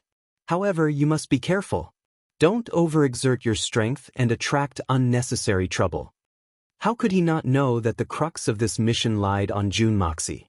This was also the reason why the old lady of Dongfang had arranged for June Moxie to be by her side. Along the way, they had not concealed June Emosie's identity at all. So right now, June Emosie's identity was the biggest mystery in their group. He believed that the Chen clan had known about this a long time ago. And they, who were uncertain, would definitely think of ways to investigate June Moxie's background. Thus, when June Moxie went out this time, he had nowhere to hide. He might as well beat them at their own game. Furthermore, Dongfang Wenqing also believed that June Moxie definitely had his own plans and countermeasures. Thus, he was very relieved. June Moxie smiled. He did not bring any followers with him. Just like that, he swaggered out the door. Aren't you guys going to follow him? What if something really happens? What should we do? Although Dongfang Wenqing was very confident in June Moxie, she was still shocked to see him go out so sloppily. Master Dongfang, don't worry. With my young master's abilities, as long as he doesn't meet dozens of holy kings or holy emperor level experts, he will definitely be safe. Our target, the Chen family, is just a bunch of clowns. Right now, it's just that young master has other plans. Otherwise, if it was just to destroy the Chen family, there would be no need for young master to spend so much effort. Even we can do it. A member of the Heaven Destroyer team laughed. Dongfang First Master almost choked on his own breath when he heard those arrogant words. The true master is as arrogant as the servant. Who do you think your young master is? You actually said that as long as it's not dozens of holy kings or holy emperor level experts, he will definitely be safe. Those are all legendary figures. Aren't you boasting a little too much? Do you think your young master is a deity? But when this member of the Heaven Destroyer team said this, Master Dongfang could not ask any of his other questions. He went back to his room with a dark expression to meditate. As he walked up the stairs, he stomped loudly on the stairs. When June Moxie walked out, he deliberately paused at the entrance of the inn for a moment. Then, he walked in the direction of the rising sun like a crab with his clothes unbuttoned. A normal east-west road was treated as a north-south road by him. With every step he took, he swayed. He seemed to occupy the entire street alone. Even the most arrogant hooligan didn't act like this. In his divine sense, there were at least dozens of people rushing out from different directions around the inn, including the road he was walking on. Obviously, they were going to spread the news. I really can't do anything about my handsomeness. June Dushao squinted his big and small eyes and curled his lips, making his mouth look even more crooked. These people must have gone to inform the ladies of their families to come and admire this young master's peerless elegance. With a sound, he tilted his head and spat out a mouthful of saliva. He continued walking while swaying with his crab steps. Not long after, he heard someone shouting not far away. Let's go. Young Master Qin is holding a music banquet at Tongguan Hall today. If we're late, there won't be any seats left. This is a rare event that only happens once in a few years. Immediately, countless people cheered and started running while yelling. Instantly, the streets were filled with people running endlessly. Music banquet? I just came out, and there's a music banquet here? And it's organized by young Master Chin? Jun Moxie snorted and reached out his hand to grab a person who ran past him. He asked, "Where's Tongguan Hall?" The person struggled but failed. He felt like his arm was bound by a metal hoop. His muscles ached and he said helplessly, "You don't even know Tongguan Hall? You still need to ask me?" If I knew, why would I ask you?" Jun Dashao said angrily. "Why do you sound like you're farting?" I'm drunk today. I've drunk nearly 4 bottles of beer tonight. Thankfully, I worked overtime in the morning. Hee. Well, there's another happy occasion today. Our Snake King, Qian Sun, is celebrating her birthday tomorrow. It's said that she's in her 20s. Here, I wish the Snake King eternal youth, immortality, many blessings, and eternal beauty.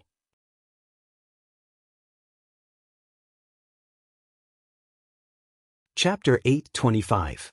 Seeing the fiendish look on Jun Moxie's face, that person could only sigh at his bad luck, meeting such an ugly person the moment he stepped out, and from the looks of it he was a young thug. He said with a bitter face, "It's just in front, just follow the crowd and you'll reach it in a short while." Jun Moxie let go of him with an oath sound, and the person slipped into the crowd, disappearing in the blink of an eye. Jun Mosie's mouth twitched, and he followed the crowd with a sway. And that person was not wrong, this Tongguan Hall is really on the way. Knowing that this young master is heading in this direction, they actually organized some music banquet here. If I don't go, wouldn't I be letting down their good intentions? So Jun Moxie followed the principle of helping others, heading towards Tongguan Hall, in the other direction, at the western city gate. There were also people sprinting towards Tongguan Hall. A group of people had just stepped into the western gate, and when they heard the words music banquet and young Master Chen, they couldn't help but be startled. Among them, a slender girl with a black veil over her face snorted as she rode on her horse. Looks like this young Master Chen is quite famous. He hasn't even played the zither, and there are already so many people running over to listen. An old man beside her said carefully, then, "Young miss, should we go and take a look?" "That's good. I didn't think that I would receive such a huge surprise not long after I entered Chrysanthemum City. Let me, Zhan Meng Dai, see how this fiancé of mine, the heartbroken young master of the Shen continent, is." That girl snorted lightly and said. Her slender legs squeezed the horse's abdomen, and the healthy horse slowly moved forward, carefully avoiding the crowd on the street. The old man's eyes revealed a loving look as he followed behind.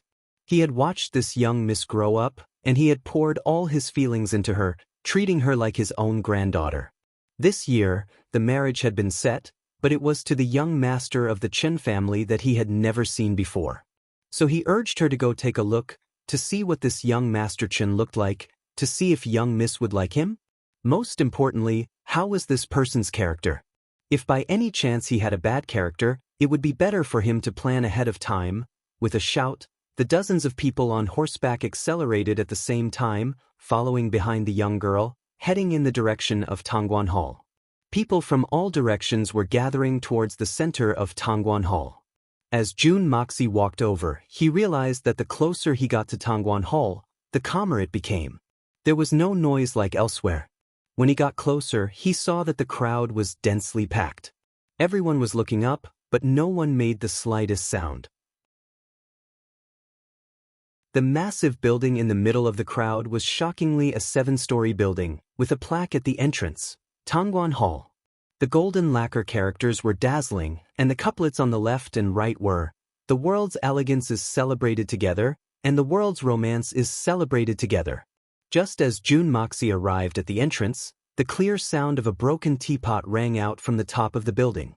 The sound was ethereal, like a spring deep in the mountains, cleansing one's heart. In that instant, the thousands of people in front of Tongguan Hall fell silent. Jun Moxie couldn't help but smile. He swaggered forward, and the crowd parted to make a path for him. Everyone angrily looked at his back. But they were intimidated by his tyrannical Shen strength.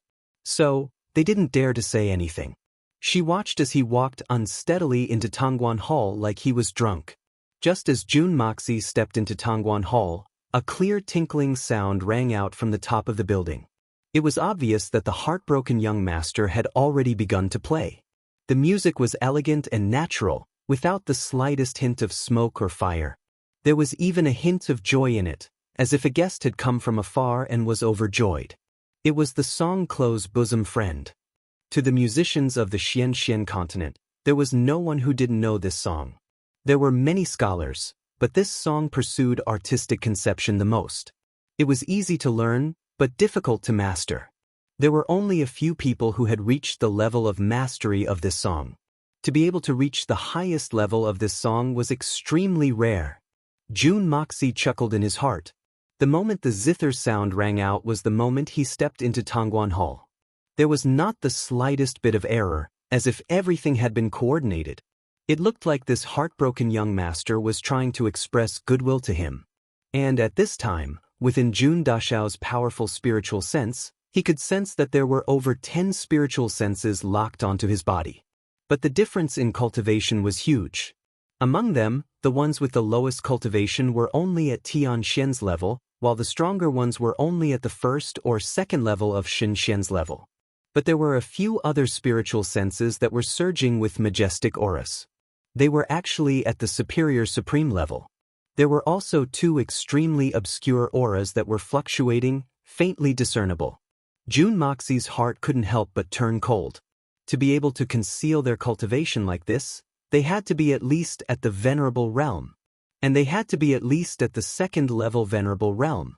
It was truly hard to imagine that a so-called superfamily like the Chen family would actually have so many experts. This was too inconceivable. Just based on the strength before his eyes, their strength was already above that of Blizzard Silver City at its peak. A mere worldly family, no matter what, shouldn't they be this strong? In that case, the only explanation was that the majority of the people who released their divine sense were from the 3 Holy Lands. It seemed that this time, the 3 Holy Lands were determined to get the Dongfang family. But Jun Moxie faintly felt that it was a little funny. Whenever the 3 Holy Lands wanted to deal with him, they had always gradually increased their forces. They had never really paid any attention to him, so this had led to him leading the battle and counterattacking. But now they had finally recognized his strength and decided to go all out to kill him. But for some strange reason, Zhang Mubai had spread the true news that he was already dead. Mo Wudao had no way to vent his anger, so he had come to deal with his maternal uncle's family to vent his anger. But this was based on the strength of the Dongfang family, and he had come up with a plan. To be honest, the lineup that had been deployed this time was quite sufficient. The experts that had been deployed were more than enough to destroy 2 Dongfang family. But as luck would have it, he had come again.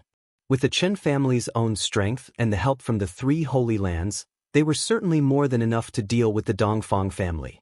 But if they were to use this lineup against him, it would undoubtedly be like throwing an egg against a rock. And judging from the current situation, it seemed that he really had to take advantage of this situation. Both sides had fought a few times before. The last time he and Mei Xuan had come to the Dongfang family, they had been surrounded, intercepted, and fought continuously. But that was just the beginning. After that, the Battle of Blizzard Silver City could have been a decisive battle, but he had used a sword peak to bury them all. After that, in the Battle of Tianxiang City, he had single-handedly faced 6 saints. The opponent's lineup could not be said to be weak, but in the end, they had suffered a crushing defeat and had no way to return home. Now, let this chrysanthemum city that he was in become the battlefield for the 3rd decisive battle. After all, after this battle, there was no way that he could not hide anymore. He might as well take this opportunity to make a big fuss, beating his enemies until they were in pain, until they were afraid, and even until they were dead. This was always the best way to deal with an enemy. The 3 Holy Lands planned to borrow the strength of the worldly Zhan family and Qin family to deal with the worldly Dongfang family. But he could also use the Zhan family and Qin family as bait, letting those fellows send a few more people, so that he could deal with them all at once.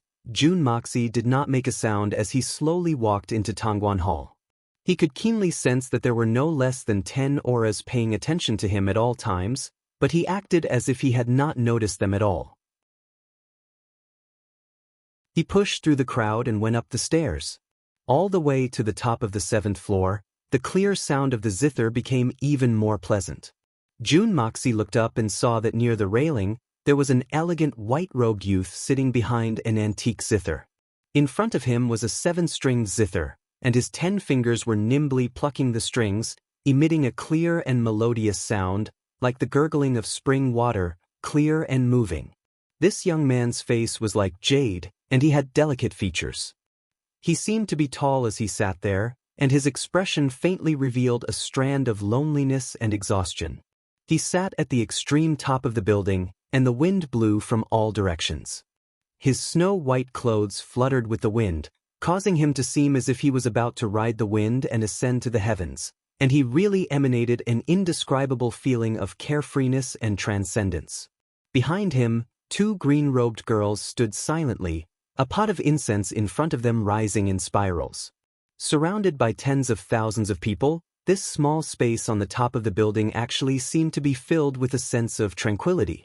Just as June Moxie walked up, the youth's 5 fingers brushed across the air, and the zither emitted a series of clear sounds, coming to a sudden stop. Then he raised his head, smiling at June Moxie with a pair of clear eyes. It was just a light lift of his head, such a simple movement, but it was already filled with elegance and grace. June Moxie keenly discovered that although there was a smile in the eyes of this heartbroken young master before him, it seemed to be indifferent and emotionless. There was also a kind of indescribable sorrow, and in the depths of his eyes, there was also a faint sense of helplessness. The moment he saw him, June Moxie inexplicably thought of another person, Liuran. Liuran and this youth before him, whether it was in terms of charm or demeanor, they were all extremely similar. That was a kind of transcendent confidence that had been accumulated for many years, a kind of aristocratic demeanor that leaked out from the bones. But a word emerged from June Moxie's heart: tired. He had the demeanor, everything that should be there was there, but there was only himself. Living like this every day, wasn't it tiring? Were you living yourself, or living the demeanor, living the gentleman? So June Moxie felt the feeling of tiredness, felt it from the bottom of his heart. So June Dashao casually walked in, casually sat on a chair, crossed his left leg over his right leg, and crossed his legs. Sitting leisurely, he tilted his neck and stared, snorting. An esteemed guest has come from afar. How come there isn't even a cup of tea? What kind of hospitality is this? A smile suddenly appeared on the young man's elegant face. He smiled extremely gently.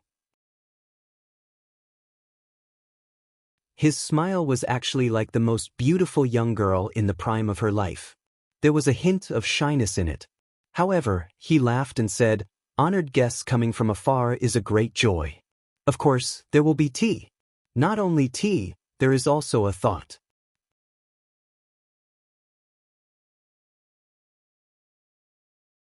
Chapter 8:26.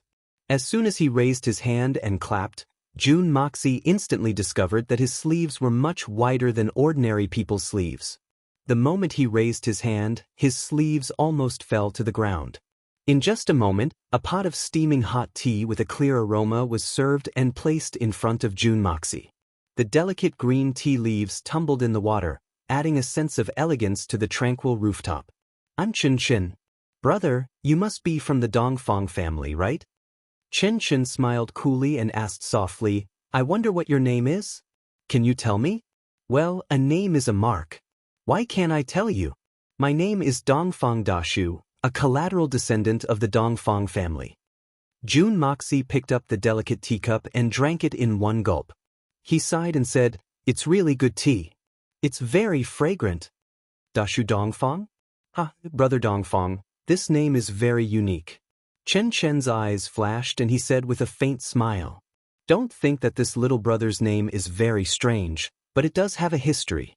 June Moxie smiled and said, "Back then, on the eve of little brother's birth, my mother suddenly dreamt of a huge golden book that shone with a brilliant light. So, she named me Dashu." I'm sorry." "I see. In this case, Brother Dongfang must be a genius." Chen Chen clapped and laughed. "Not at all. Brother Chen, it's fate that we meet. Since we feel like old friends at the first sight, why do we have to be so distant? You can just call me by my name, Dashu. Isn't that closer? June Moxie said enthusiastically.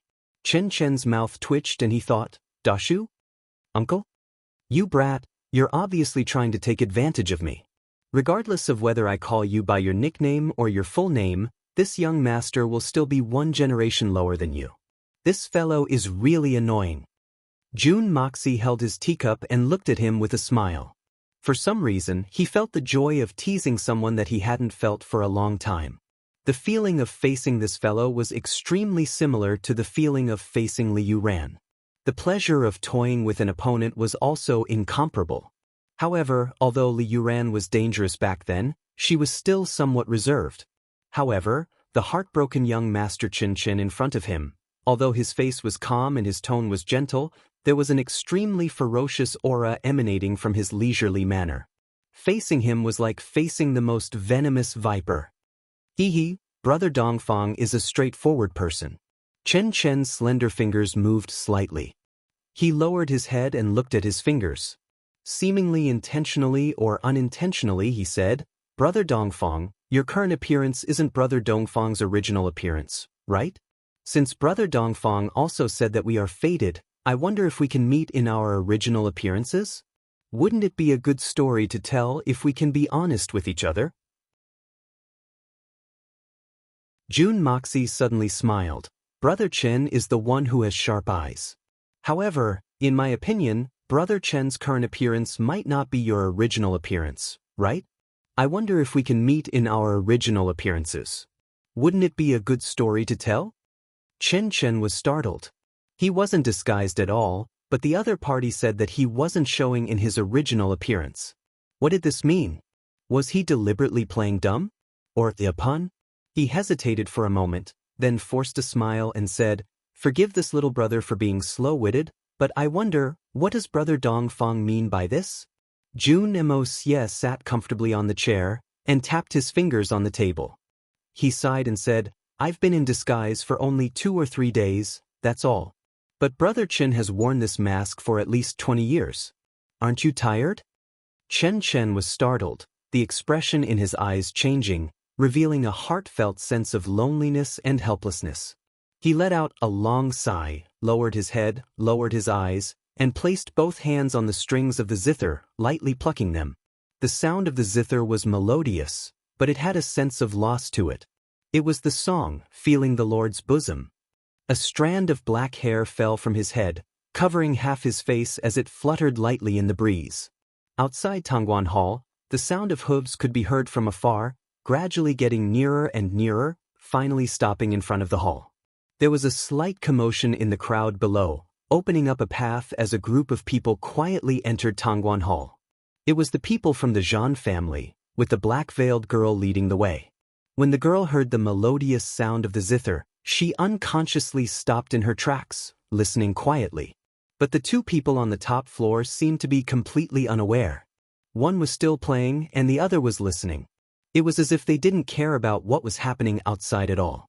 The new song that Chen Chen played was extremely short, finishing in just a moment. Chen Chen didn't raise his head as he sighed. Today, when Brother Dongfang came to this hall, Chen Chen felt that I actually met a soulmate here. To tell you the truth, when I was waiting for Brother Dongfang and setting up a few traps, I was actually quite unwilling and impatient in my heart. But when Brother Dongfang said this, Chen Chen, felt that coming here today was not in vain. He slowly raised his head, looking honestly at June Moxie. Brother Dongfang's discerning eyes are not wrong.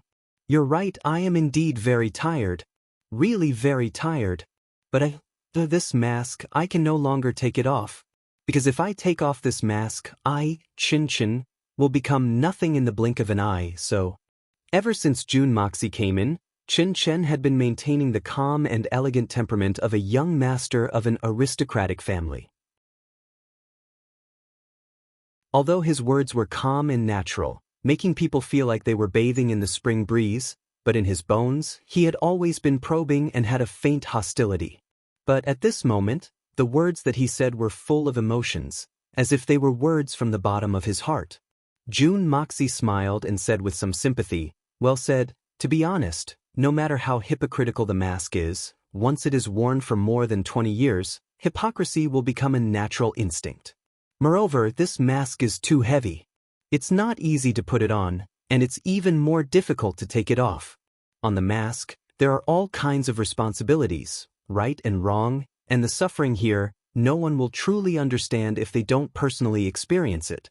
And the person who wears this mask, while enjoying power and strength, must pay a considerable price.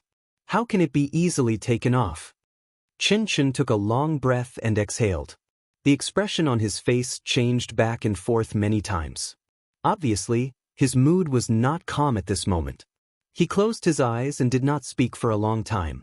After a long time, he opened his eyes and said in an extremely serious tone, "Brother Dongfang, how about playing a song for me?" His tone was full of desire. In his eyes, there was an indescribable contradiction, as if there were two thoughts in his heart that were in an extremely intense struggle. And the act of asking Jun Moxie to play the song seemed to be proving something to him, as well as giving him a reason. Jun Moxie raised his eyebrows and looked at him questioningly.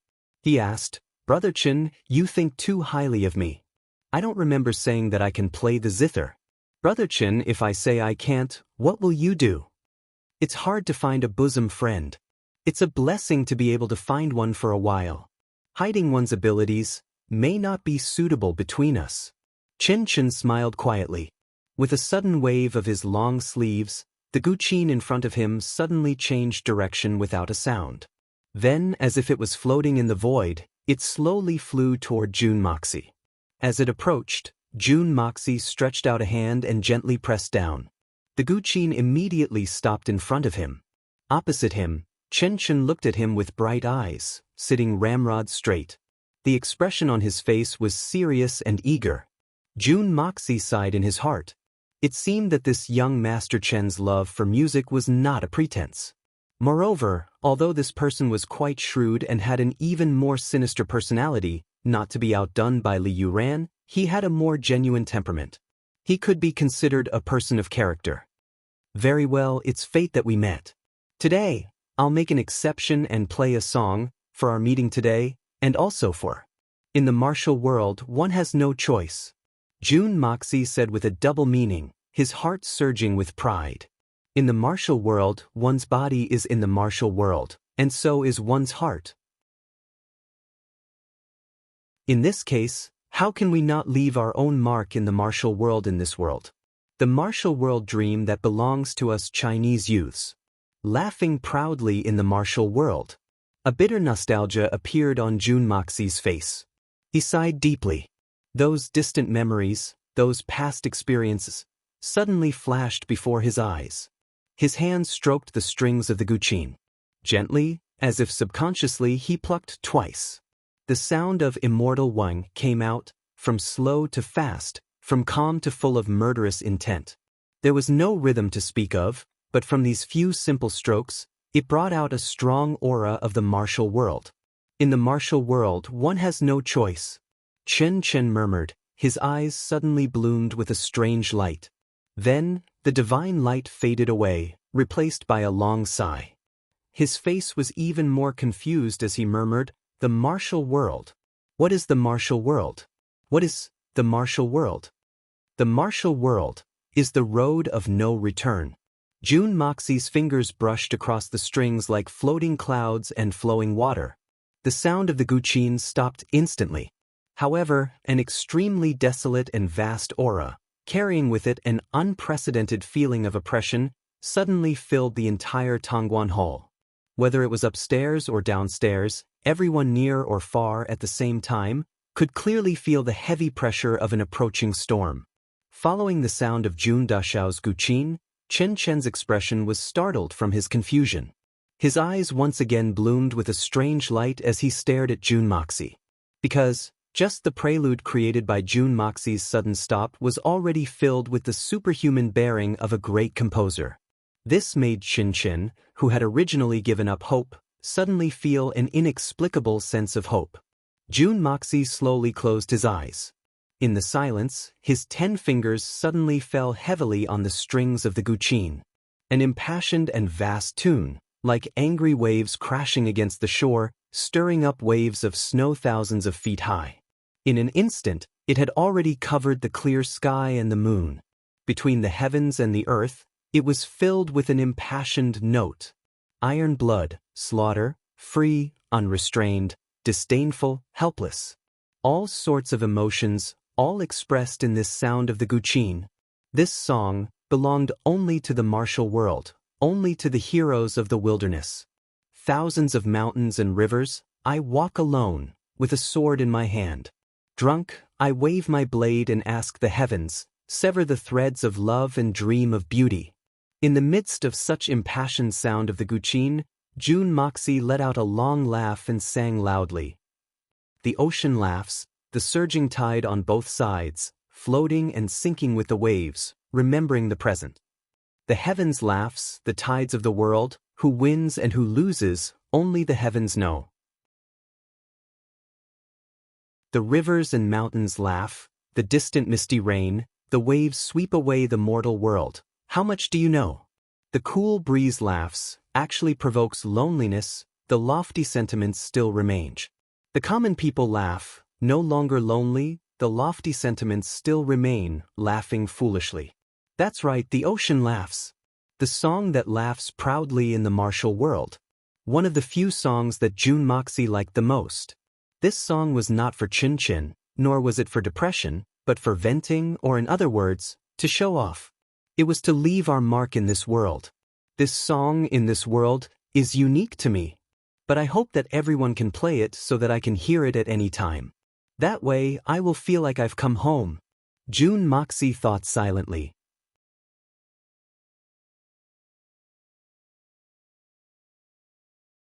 Chapter 8:27. Following this heroic sound of the zither and song, with the momentum of a storm, it instantly rushed into the hearts of everyone near and far, especially the people of the pugilistic world. No matter if they were friend or foe, no matter what their original intentions were, no matter if they were loyal or evil at this moment, in this song that had appeared for the first time in this different world, a strange resonance was born in their hearts. Pugilistic dreams. How heroic, how magnificent, how unpredictable, how helpless, how much love and hate. Quite a number of rough-looking men listened quietly. These Jianghu heroes, iron-blooded men, had a smile hanging on the corners of their mouths. Their faces were full of nostalgia, longing, and hope, as if they were recalling the ignorant Jianghu dreams of their youth. However, the corners of their eyes were a little moist, waving the sword under the heavens, holding the saber on horseback, roaring towards the heavens, laughing proudly in the pugilistic world. With an impassioned voice that seemed to pierce through the heavens, the song came to an end. It was like a peerless swordsman suddenly taking off his battle robe at his peak. Following the end of the song, what replaced it was complete silence. There was only complete silence. Everyone was speechless and seemed to be deep in thought. Two white-robed old men were sitting in a corner of Tongguan Hall, facing each other. The moment the zither sounded, their ears perked up at the same time, listening attentively. This time, they were truly entranced. The zither stopped for a long time, but the two of them were still sitting there in a daze. In their ears, that passionate, heroic and helpless song seemed to still be reverberating, as if it would not stop for 3 days. Both of their faces were a little dazed. After a long while, they finally let out a long, soft, frustrated breath. One of the old men said in a low voice, as if he was talking in his sleep, "Jiang?" The other white-clothed old man on the opposite side smiled faintly. His dry and skinny fingers gently trembled. Suddenly, a drop of turbid old tears trickled down his cheeks and dripped onto his white beard. Then, it quietly rolled down and left a little water stain on the front of his clothes before dripping onto the ground. He muttered, "The common people's smile, no longer lonely, lofty sentiments are still there, laughing foolishly, no longer lonely, ha. But in this line of no longer lonely, how much loneliness has been swallowed? The lofty sentiments were still there, but where were the old friends? For the sake of the heartless Jianghu, how much have we sacrificed and how much have we lost? What have we really got?" He laughed bitterly at himself and shook his head. Finally, he picked up the wine cup on the table and drank it in one gulp with his eyes closed. It was as if he had finished his life in the Jianghu in this cup of wine, a past that he found hard to recall. On the stairs, the black-veiled girl, Zhan Mengdai, stood there in a daze. When she was walking on the stairs, she heard the sudden sound of the zither and the intense singing. She couldn't help but stop and listen quietly. Until now, she closed her eyes slightly, and her face was filled with heartfelt gratitude. After a long time, he opened his eyes as if he had just woken up from a dream. He sighed softly and said, "What a great song. This song really condensed all the joys, sorrows of the Jianghu. It left an endless aftertaste. The lingering charm is endless." The old man beside her sighed softly and said, "Miss is not someone of our generation in the Jianghu. How can you have such feelings? A song that sings the dreams of the Jianghu, a song that pours out the tears of the Jianghu?" The black-veiled girl smiled faintly and said in a daze, "Although I have never roamed the Jianghu, I can still feel the lofty sentiments in it.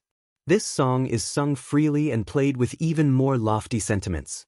But the most important thing is a thick sense of helplessness. Moreover, isn't our Zhan family itself a part of the Jianghu?" The old man was slightly startled. He then sighed and didn't say anything else. Zhan Mengdai thought for a while and said, "Since I've met such a great musician, how can I miss him? I must go up and take a look, see just who it is, to be able to play such a heroic yet desolate song." Upstairs, Chen Chen's face no longer had the fake gentleness. There was only a face full of emotion. Although it was already the end of the song, he was still painstakingly memorizing and thinking. He used his hands to beat the beat, as if this song was still being played, still echoing. After a while, he raised his head and asked hurriedly, "Brother Dongfang, what is the name of this song?" Jun Moxie took a deep breath. His eyes revealed a look of nostalgia and reminiscence. He said faintly, "This song, let's call it the Song of the Smiling, Proud Wanderer." The Song of the Smiling, Proud Wanderer.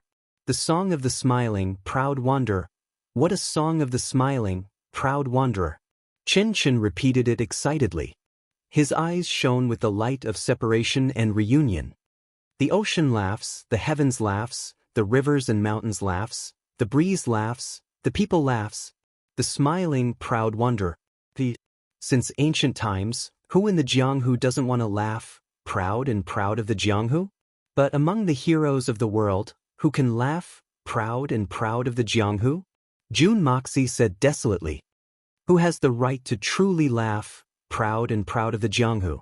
Since ancient times, not a single one. Chin Chin closed his eyes. After a while, he turned his head and said quietly, "Listening to this song of yours today is enough to show your hospitality. You can leave. Leave Chrysanthemum City. Go far away. Never set foot in Chrysanthemum City again. Because in this Chrysanthemum City, you definitely can't laugh, proud of the Jianghu. Once you step into the mud, you will never have the chance to laugh, proud of the Jianghu again." He suddenly turned around and looked at Jun Moxie with a burning gaze. "Just because of this song of yours, I, Chin Chin, really don't want to be enemies with you. If you want to leave, I will do my best to send you away. There is only one chance. Please cherish it, brother. Brother Dongfang, Chin Chin, have been a hypocrite for a lifetime. Today I will be sincere for once. I hope you will make a decision soon." Jun Moxie sighed slightly and smiled faintly. Then he shook his head and looked at him with pity. He said helplessly, "I have already said in the Jianghu, there is nothing we can do. You can't do it, I can't do it either. Chin Chin, because of what you said just now, I will give you a chance. If you leave Chrysanthemum City now and never return to this place, you will still have the chance to laugh, proud of the Jianghu. In this world there really aren't many cute people left. I really don't want to kill you, who can be considered cute, with my own hands." Chen Chen laughed bitterly.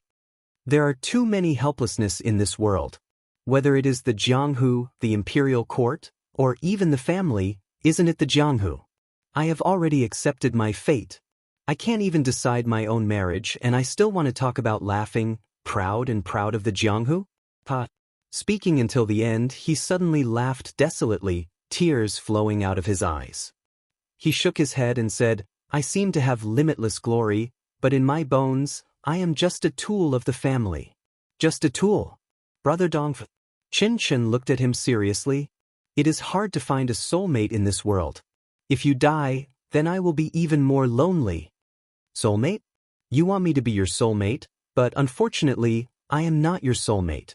Jun Moxie said calmly. You are even less my soulmate, because what I think, what I do, is to laugh, proud of the Jianghu. Qin Chen couldn't help but be startled when he heard this. At this moment, a clear voice said, Excuse me, who was the one who played the song just now? The two turned their heads and saw a graceful girl with a black veil covering her face. She was standing gracefully at the top of the stairs, and a pair of cold eyes were looking at their faces. At this moment, Jun Moxie keenly sensed that the crowd outside had gradually dispersed, but the dozen or so divine senses that were previously hidden were gathering here. Chen Chen's mission had already failed. Because his original intention was to inquire about Jun Moxie's news, but here, he suddenly felt some sympathy for Jun Moxie. The moment his attitude changed, his mission had already failed. So the people in the dark immediately changed their strategy. It looked like they were planning to capture him alive. An inexplicable mocking smile appeared in Jun Moxie's eyes, and he said lightly, If I'm not wrong, this lady should be the Zhan family's pearl. Miss Zhan Meng Dai, right? Chen Chen, who was standing opposite, revealed an extremely surprised and stunned expression. He had never imagined that his fiancée in name would actually appear at this place at this moment. But the expression on his face instantly turned gloomy, as if he had thought of something. The black-veiled girl, Zhan Meng Dai, revealed a look of surprise. She looked at the ugly man in front of her and asked, Who are you? Although Jun Moxie didn't say it clearly, but he spoke before Qin Chen, which was equivalent to saying who the owner of the song was. This was very different from the image that Zhan Meng Dai had sketched in her heart. In her heart, the person who played this song should be a bold and unrestrained young man, a martial artist with lofty sentiments, a lone hero who looked down on the world with one sword, an unparalleled hero. But it shouldn't be this wretched-looking young man in front of her. Me? I'm a member of the Dongfang family. Jun Moxie smiled strangely, suddenly stood up and said, Good tea. Good zither. I believe the follow-up arrangements are more or less prepared, right? It's time for me to leave. Chen Chen was very anxious. He suddenly stood up and said, Let this little brother send you out. The song that laughs proudly in the martial world shouldn't become a masterpiece. At this moment, the sound of clothes flitting through the air could be heard on the roof. There were already more than 10 experts here. Chen Chen was really anxious. At this moment he was really concerned about Jun Moxie. Because at this moment he didn't want this rare soulmate in front of him to die like this. If this great book Dongfang fell into the hands of the Qin family, Qin Chen knew better than anyone what would happen to him. Especially now that the person in charge of the family was no longer a member of the Qin family. Once he was captured, everything would definitely be out of his control. So this cold-blooded, heartbroken young master was actually showing a rare display of true friendship. If you really treat me as a soulmate, then leave the martial world as soon as possible. Jun Moxie laughed loudly. Tongguan Hall. It's really not a bad place. Ha, drinking wine with the gentleman, the flipping of human emotions like waves. The White Prime Minister holds his sword, the Vermilion Gate is the first to arrive with a smile. The grass is all wet from the drizzle, the branches are ready to move, the spring wind is cold. The affairs of the world are fleeting, what is there to ask about? Why not lie down and enjoy the meal?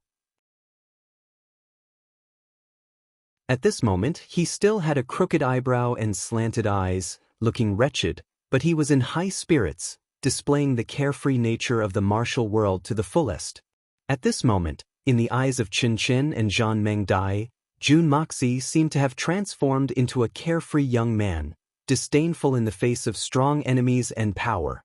At this moment, this elegance actually caused these two people who had always been proud and arrogant to be dazzled. At this moment, June Moxie let out a long whistle, suddenly flying up and flying out through the window. With a bang, he had already disappeared without a trace. His light laughter could still be heard in midair, as he said calmly, "Since that's the case, let's see how I laugh proudly in the martial world today. Today, I also laugh proudly in the martial world. A glass of white wine, a glass of red wine, 2 bottles of beer, I suddenly feel that I'm the hero of the world today. After drinking, I took a cab home for 19.50 renminbi. I took out 20 renminbi and said, 'Keep the change.' The driver said, 'I really don't have the change today, only this. My head is dizzy, I want to sleep. Tomorrow I'll make it up to you.' Oh, but asking for monthly votes, asking for recommendation votes? Today, I'll use the alcohol to be shameless for once."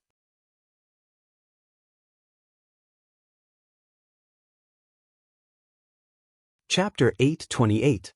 Since you're already here, why are you in such a hurry to leave? Stay here for a while longer.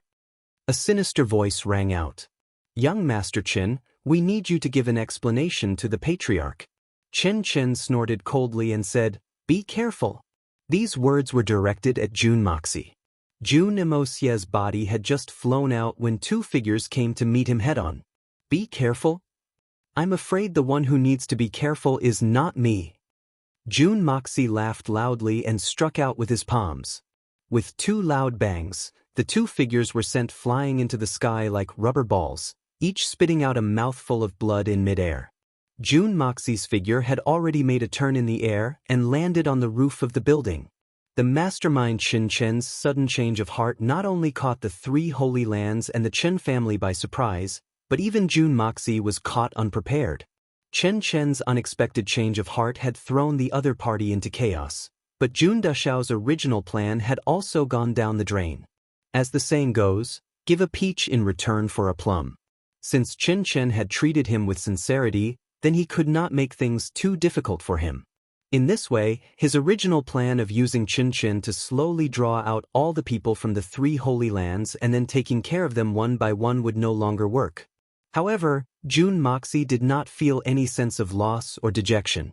On the contrary, he was very happy.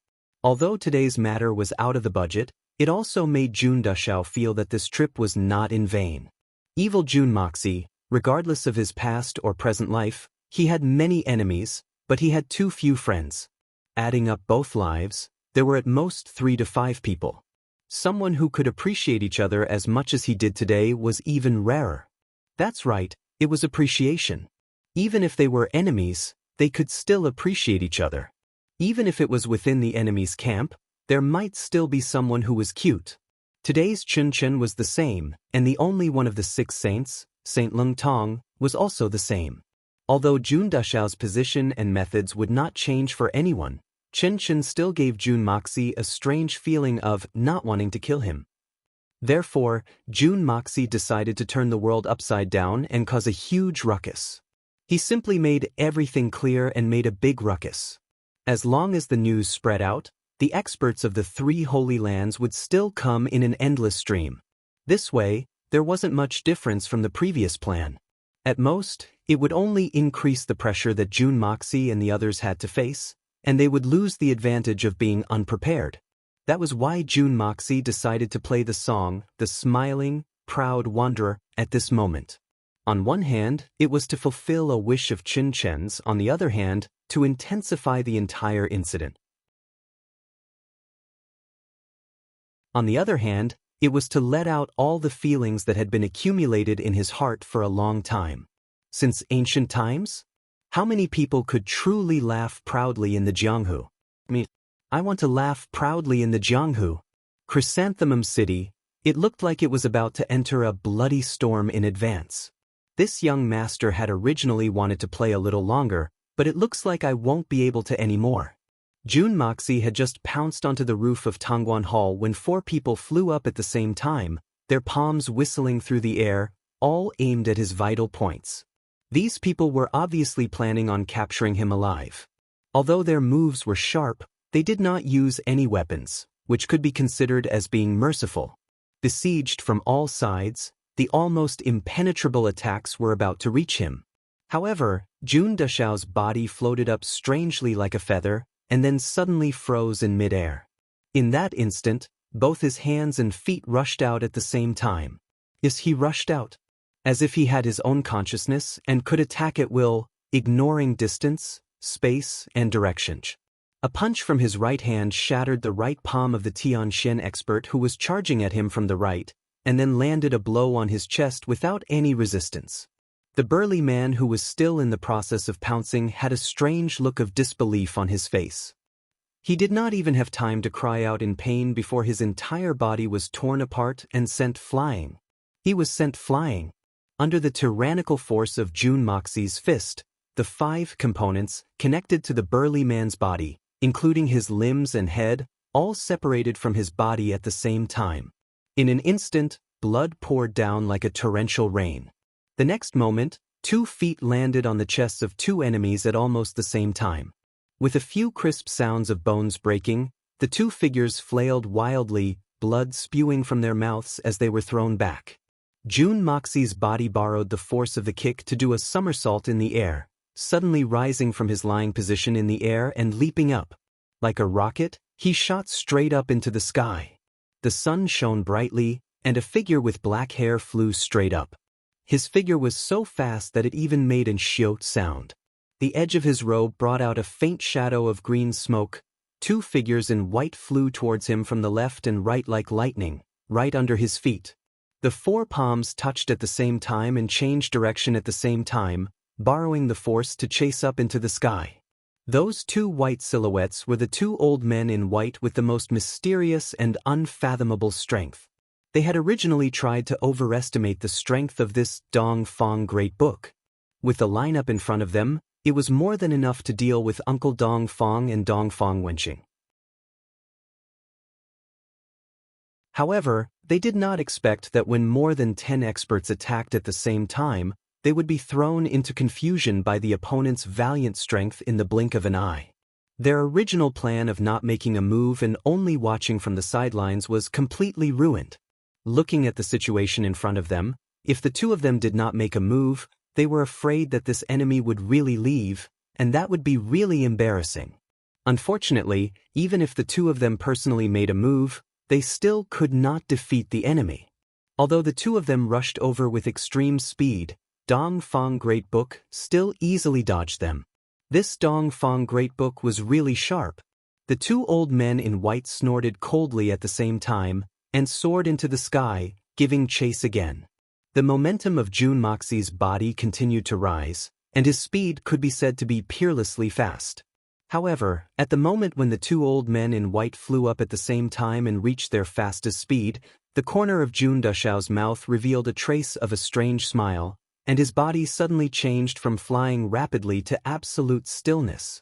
He just quietly hovered in the sky. This change was greatly out of everyone's expectations. It also violated the basic principles of martial arts. One must know that the momentum of a leap depended on a spurt of energy.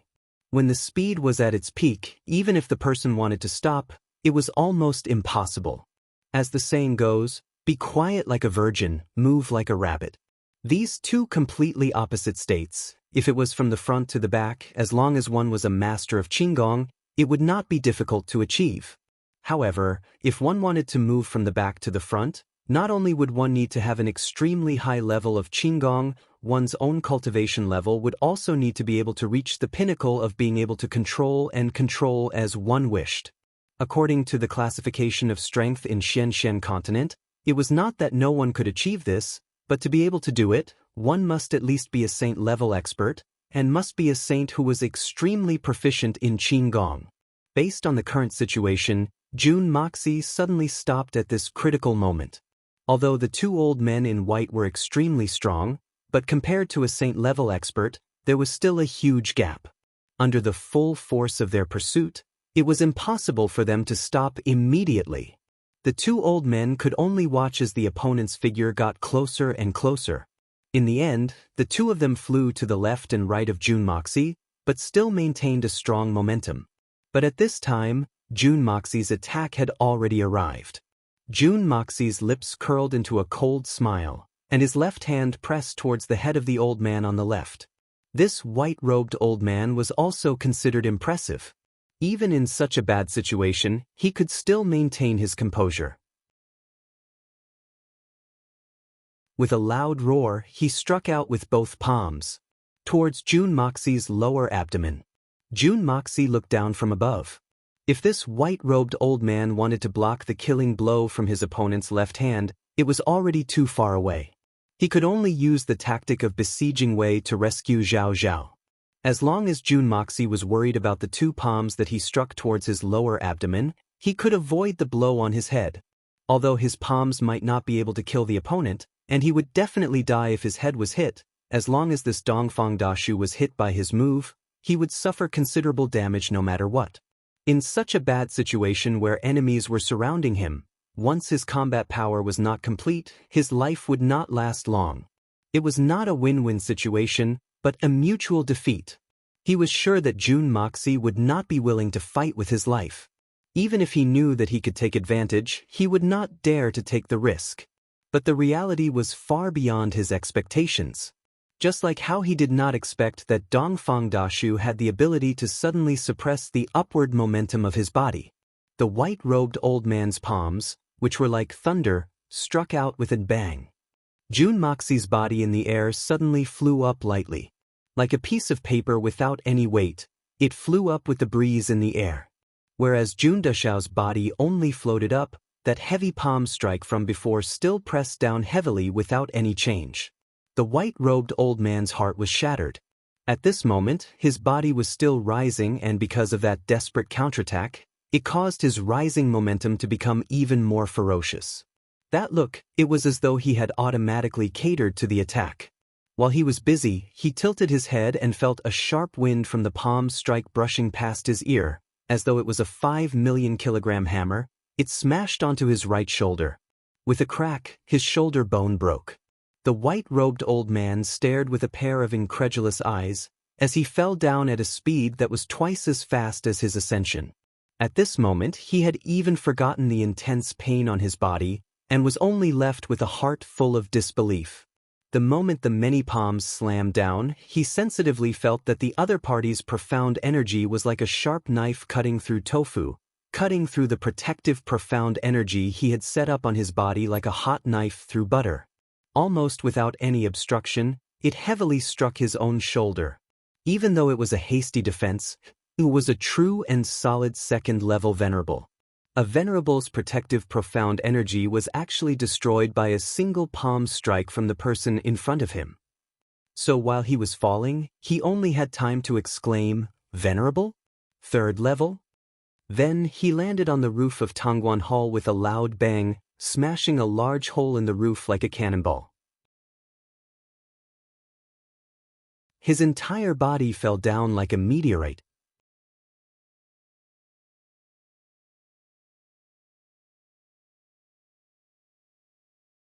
Chapter 829. As Jun Moxie was attacking him, his other hand was chopping towards another person like a machete. The other white-robed old man was also in the midst of ascending, and was similarly caught unprepared by the opponent. A thought flashed through his mind, and he blurted out, "The world cage." Under such circumstances, the world cage was indeed the only way to overcome the current disadvantageous situation, and even to regain some initiative. But just as he uttered the first 3 words, and the power between the heavens and the earth had already begun to rapidly converge like a violent storm, he heard the 4 words that his companion had blurted out in alarm. "Venerable? Third level?" These 4 simple words made him feel defeated, as if he had been struck by lightning. He was just about to cast the world cage, and he was forcefully swallowed it back. The world cage borrowed the power of the heavens and the earth to render the enemy unable to move, and was at the mercy of the user. It was an extremely tyrannical and very practical valiant technique. But the valiant effect of this technique had a precondition, and that was that it could only be used on opponents whose cultivation was lower than the user's. If this technique was used on an opponent whose cultivation was higher than the user's, then not only would the world cage be completely ineffective, it would instead backfire on the user in an even more ferocious manner. And at this time, his own body had displayed the world cage, but he didn't have the slightest bit of power to resist it. Once he suffered the backfire, the consequences would naturally be extremely bleak, and some might even have his spirit shattered on the spot, consigned to eternal damnation. Even if the enemy wasn't a martial saint, he was at least a third-level venerable. Otherwise, his companion wouldn't have been so shocked and wouldn't have been defeated so quickly. With such a strong enemy in front of him, how could the white-robed old man not be shocked? But the world cage had already been unleashed halfway, and then suddenly retracted, and the power of the backfire was not light either. So, the situation of the white-robed old man on the right was even worse than the former. Jun Moxie's palm had not yet reached his body, but his entire body had already fiercely trembled, and blood flowed out from the corner of his mouth. As for the palm that followed, he didn't even have the time to activate his protective mystical chi, and was forcefully slapped head-on. He felt as if his internal organs were on fire and flowers were falling from the sky. With a grunt, he fell down like a weight. Before his body landed on the ground, a series of cracking sounds of bones breaking could be heard. With a loud bang, he fell to the ground, unconscious. His injuries were extremely severe. The two venerable realm experts that the Chen family relied on had been defeated in a single move. Moreover, it was an extremely miserable defeat, and it was difficult for him to turn the situation around. Jun Moxie's body was still floating in the air, and he didn't land on the ground. He just laughed in the air and said loudly, "You want to stop the Dongfang family's assassination mission with such little ability? Pa, Qin Qingtin, in the face of my tyrannical strength, is there any meaning to a mere scheme?" Then, Jun Moxie let out a heaven-shaking laugh. His body flashed under the sunlight and disappeared. There was only an uproar below. From the beginning to the end, Jun Moxie had never wanted to kill anyone, especially the two venerables from the three holy lands. Because, no matter what, they had to leave a messenger alive. In this period of time, he had always wanted to take revenge crazily. But there was a feeling of using a sledgehammer to smash cotton. In the eyes of the common people, venerable realm experts were already high above. They were legendary existences. But in the hands of Jun Moxie, there was a feeling of having an unfair advantage. There was no meaning to it at all. Even if he killed them, there was no more pleasure in taking revenge. So, Jun Moxie's plan was, since I've already made my move, I'll lure a few big shots over. Let the experts of the three holy lands gather here. Let me kill to my heart's content. I'll thoroughly beat them up, injure them, and beat them to death. The other thing was, Solitary Eagle, Feng Wanyun, and the rest were leading the Heaven Destroyer and Spirit Devourer to wreak havoc in the entire continent. If they attracted the attention of the three holy lands, even with their improved strength, it would still be difficult to stop them. So, Jun Moxie wanted to use himself as bait to attract the attention of the three holy lands. This way, no matter which group it would be much smoother. Jun Moxie had been feeling very depressed during this period of time. He had been busy planning his revenge, but he knew that he couldn't get past his own heart. He didn't even dare to enter the Hongjun Pagoda. Every time he entered, Jun Moxie felt as if his heart was being cut by a knife. Mei Shuiyan was injured because of him. She was beaten back to her original form and almost lost her life. And now, there was another Qian Sun Serpent Queen. Even with the purple spiritual energy of the Hongjun Pagoda, it could only maintain Snake King's life force. It couldn't help her recover. In other words, the Snake King would remain in a state of suspended animation for a very long period of time. Moreover, there was no concrete method to wake her up. Perhaps, she could only live in a muddle-headed manner for the rest of her life. She wouldn't be able to feel anything. In the medical terms of the previous world, she would be a vegetable. Mei Shuiyan's injuries were caused by helplessness. However, the Snake King had gotten injured this time because she had saved him. Because of his own carelessness. At that time, he should not have come out at all, but at that time, he came out boldly. Although there was a reason why he had to come out at that time, but no reason could change the fact that Snake King was injured because of him. It was because of his appearance that Zhang Mubai's killing intent was triggered. And because of his carelessness, Snake King had to sacrifice himself to save him. And it led to such a miserable situation. If he didn't take revenge for this, how would he face the two beauties in the Hongjun Pagoda? One had yet to regain her human form, and the other was in a coma? If he didn't take revenge for this, not only would he be letting them down, he would also be letting himself down. Or perhaps he could only kill. Only by taking revenge on the 3 Holy Lands and the Misty Mansion would he be able to calm himself down a little.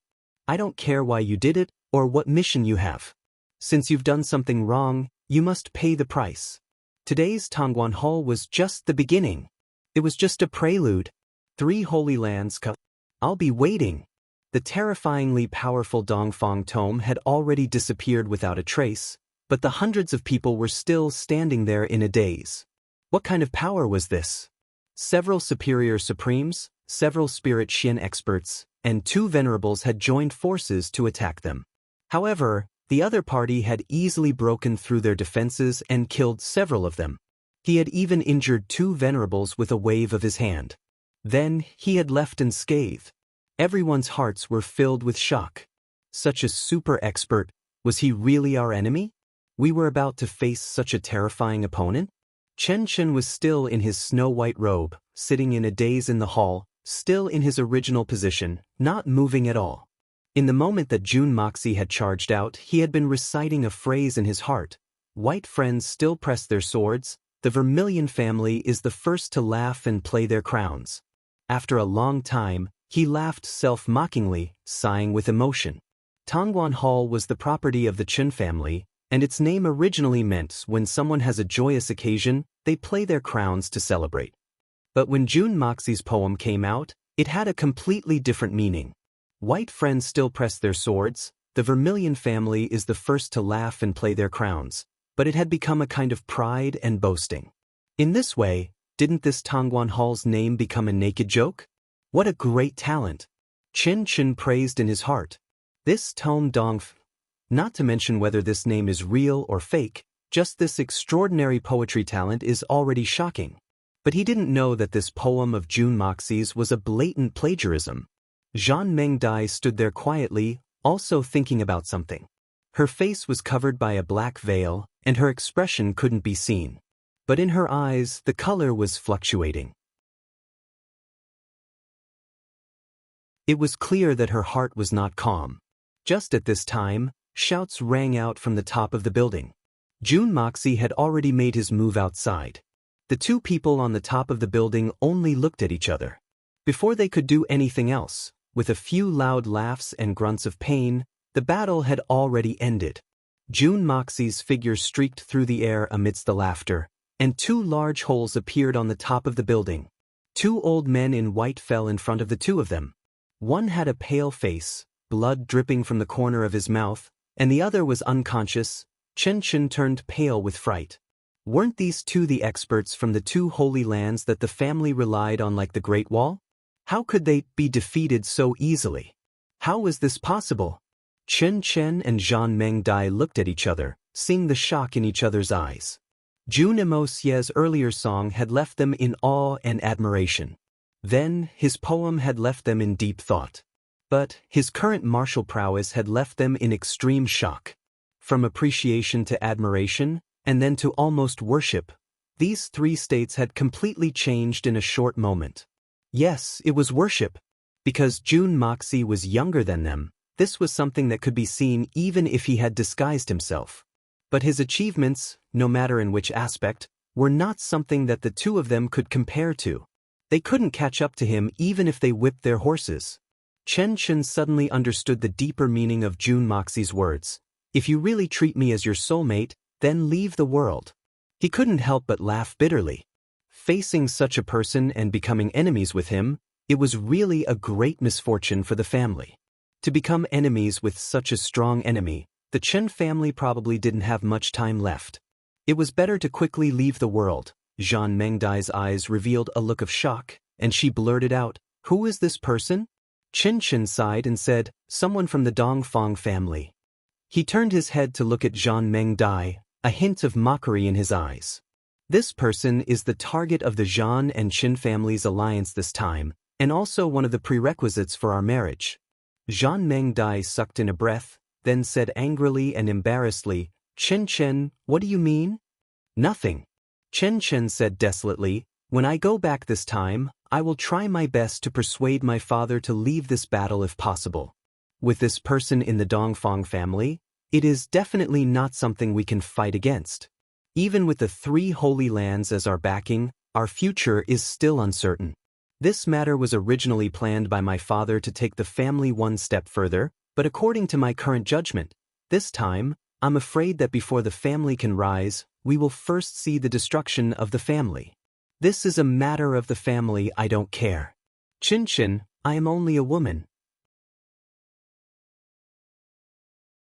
Zhan Mengdai was silent for a long time before saying, this time, I came because I heard something. The elders of the family didn't allow me to come, but I had to get to the bottom of it. Chin Chin, this matter concerns you.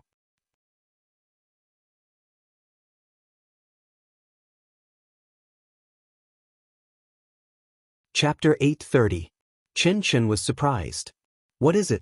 Miss, please speak your mind. I heard that you fell in love with a maid in your family, that is, your maid. You're willing to do anything for her, and you swore for her that you would rather be single for the rest of your life. Is this true? Zhan Mengdai said in a low voice. Don't worry, I really don't have any other intentions. I just want to confirm it. Even if it's true, so what? Chen Chen laughed sorrowfully. She's already been locked up, and the entire family will definitely not allow this to happen. The entire family only wants our marriage, that's all. Because our marriage can strengthen the Chen family. But she can't. Placing the fate and hope of the family on the painful union of a man and a woman, the two of them crying, and everyone else laughing. Isn't that very funny? It is indeed very funny. But, since they want us to cry, then why should we let them laugh? Are you willing to give in just like that? Zhan Mengdai looked at him and said, I can see that in your heart, you still don't want to accept this kind of arrangement, and I too, don't want to. Chen Chen's eyes lit up. And miss, what do you mean?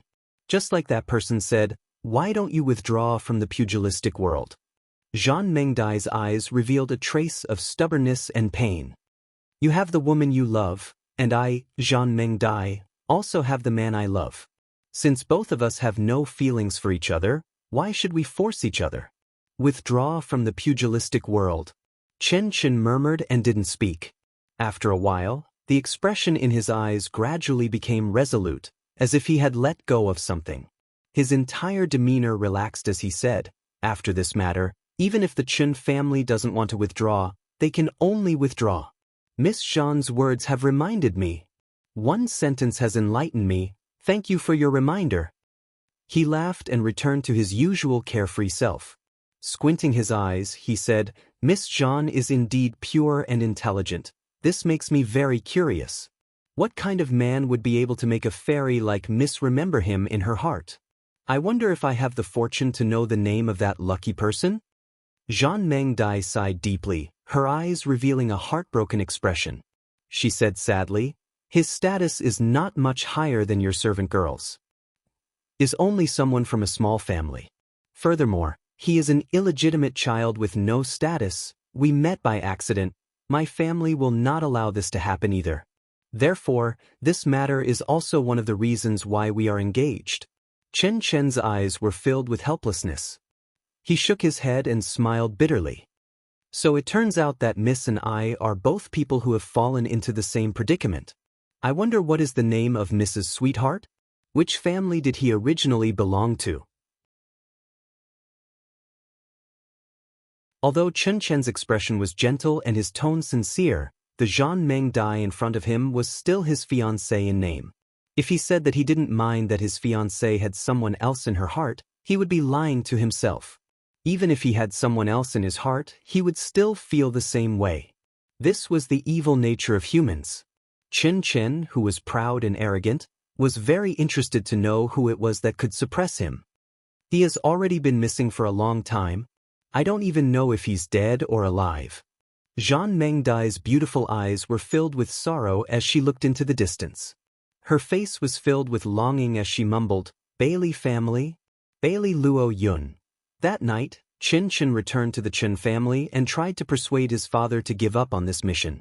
However, Ching Tian was still stubborn and scolded Chin. Then he grounded Chin in the house. That night, both the Zhan and Chen family sent out messenger pigeons requesting for help. The content was more or less the same. The Dongfang family has a mysterious expert helping them. This person is unfathomable. Elder Feng and the rest were defeated in one move. We are not a match for them.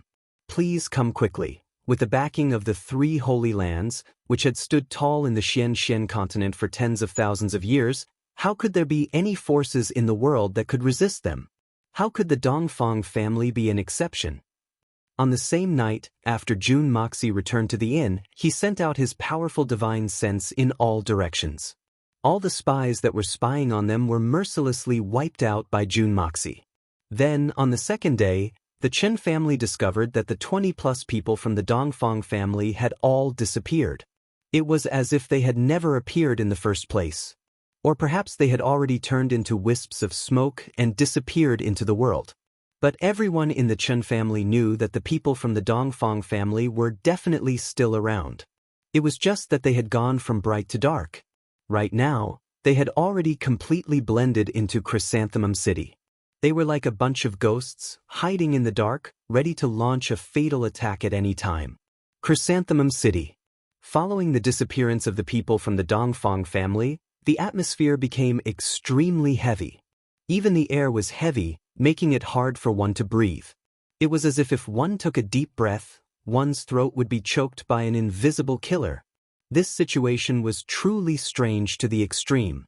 First, when the Chen family did not place them in their eyes, they came with great fanfare. After displaying their strength and arousing the wariness of the Chen family, they suddenly disappeared. This kind of method was truly rare. Even if Dongfang Wenqing and the others had really left, the Chen family would not be able to rest in peace for even a moment. As long as Jun Moxie, Dongfang Wenqing, and the rest did not die, the Chen family would continue to be on high alert. An assassin who could defeat 2 venerables in one move was hiding in the dark, waiting to assassinate him. This terrifying fact made Ching Tian shudder just thinking about it. With the sudden appearance of a nightmare, the entire Chen family could not sleep anymore. After all, the commotion caused by that Dongfang Dashu was too terrifying. His strength was too shocking. That was not an existence that the secular world could fight against. Everyone in the Chen family, as long as they had a bit of status, did not dare to sleep. Especially the target of this mission, Ching Tian. The 2 venerables that they relied on were defeated in one move. An irresistible demonic palm could land on them at any time. How could they not be afraid? But in the next 7 days, there was no movement at all. This made everyone even more anxious. To be honest, the entire Chen family was on the verge of collapsing. Since the Dongfang family had such a powerful expert, they could just kill the target with one slap and be done with it. Was there a need to be so suspenseful? Don't look at how Chrysanthemum City looked calm and peaceful. But there was news coming from other places, and it was a series of shocking news. The Chen family had originally received news from the 3 Holy Lands that the Dongfang family seemed to have sent out all their top assassins. This news was undoubtedly good news to the 3 Holy Lands and the Zhan and Chen clans. It was going according to their plan. However, in the past 7 days, news that exceeded their expectations came one after another. Regardless of whether the targets were protected by experts or not a single one was spared. All of them were successfully assassinated by the Dongfang family's assassins. Any one of these targets was a famous tycoon. But as the Dongfang family sent out their assassins, they all became the cornerstones of the Dongfang family's fame. If it had been those unprotected targets who had been assassinated, perhaps it would not have been surprising. However, those who had been heavily protected by the experts from the 3 great Holy Lands had not been spared. Even the experts from the Holy Lands who had been guarding them had either died or been injured. That was not all. What was truly frightening was that the assassins from the Dongfang family had managed to escape unscathed, killing their bait and damaging their own strength. But they still had to pay the price. Don't even mention how sullen this matter was. In just a dozen or so days, the name of the Dongfang family's assassins had spread throughout the world. After living in seclusion for 10 years, the moment they came out, there was really no one in the world that could stop them. Wherever the Dongfang family went, there was only a rain of blood. According to the rumors, the Dongfang family assassins were extremely direct and efficient in their actions. Most of the time, before they could even see their targets, they had already lost their heads. They had truly achieved the stage of killing with a single strike and fleeing 1,000 miles away, appearing and disappearing like a ghost, formless and traceless. Once they struck, they would not return empty-handed. At the same time, a shocking slogan officially sounded in the pugilistic world: "Sunrise Dongfang, only I am undefeatable." These words that everyone scoffed at when they first heard of it had now become a resounding slogan that everyone in the pugilistic world took delight in talking about. Sunrise Dongfang, only I am undefeatable. This kind of tyrannical aura was really rarely seen since ancient times, but the current strength of the Dongfang family was truly worthy of these 8 words. Because ever since the Dongfang family reappeared in the pugilistic world, they had never tasted defeat. These shocking news made the Chen family, who were already restless in Chrysanthemum City, even more anxious. The Zhan family, who was only 1 city away, also felt insecure. The 2 families had conspired to scheme against the Dongfang family.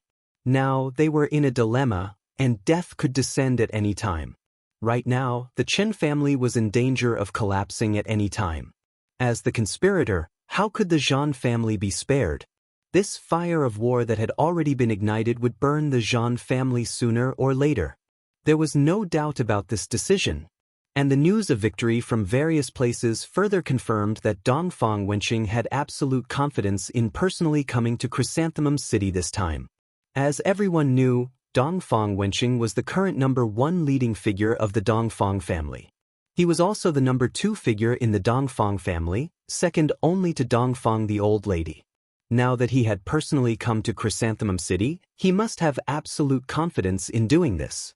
And the shocking news from other places further proved the strength of the Dongfang family.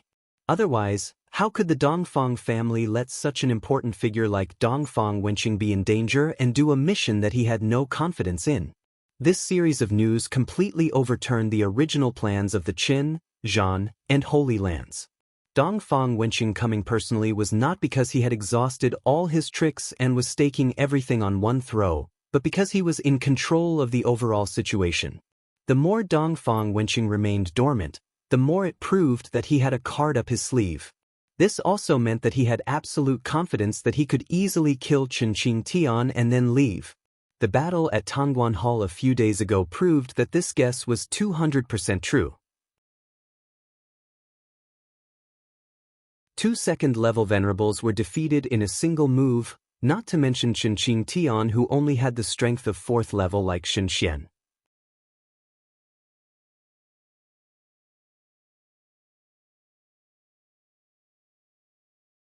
Chapter 8:31.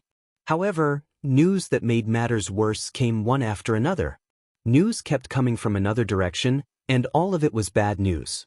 The entire mainland seemed to have fallen into a state of chaos.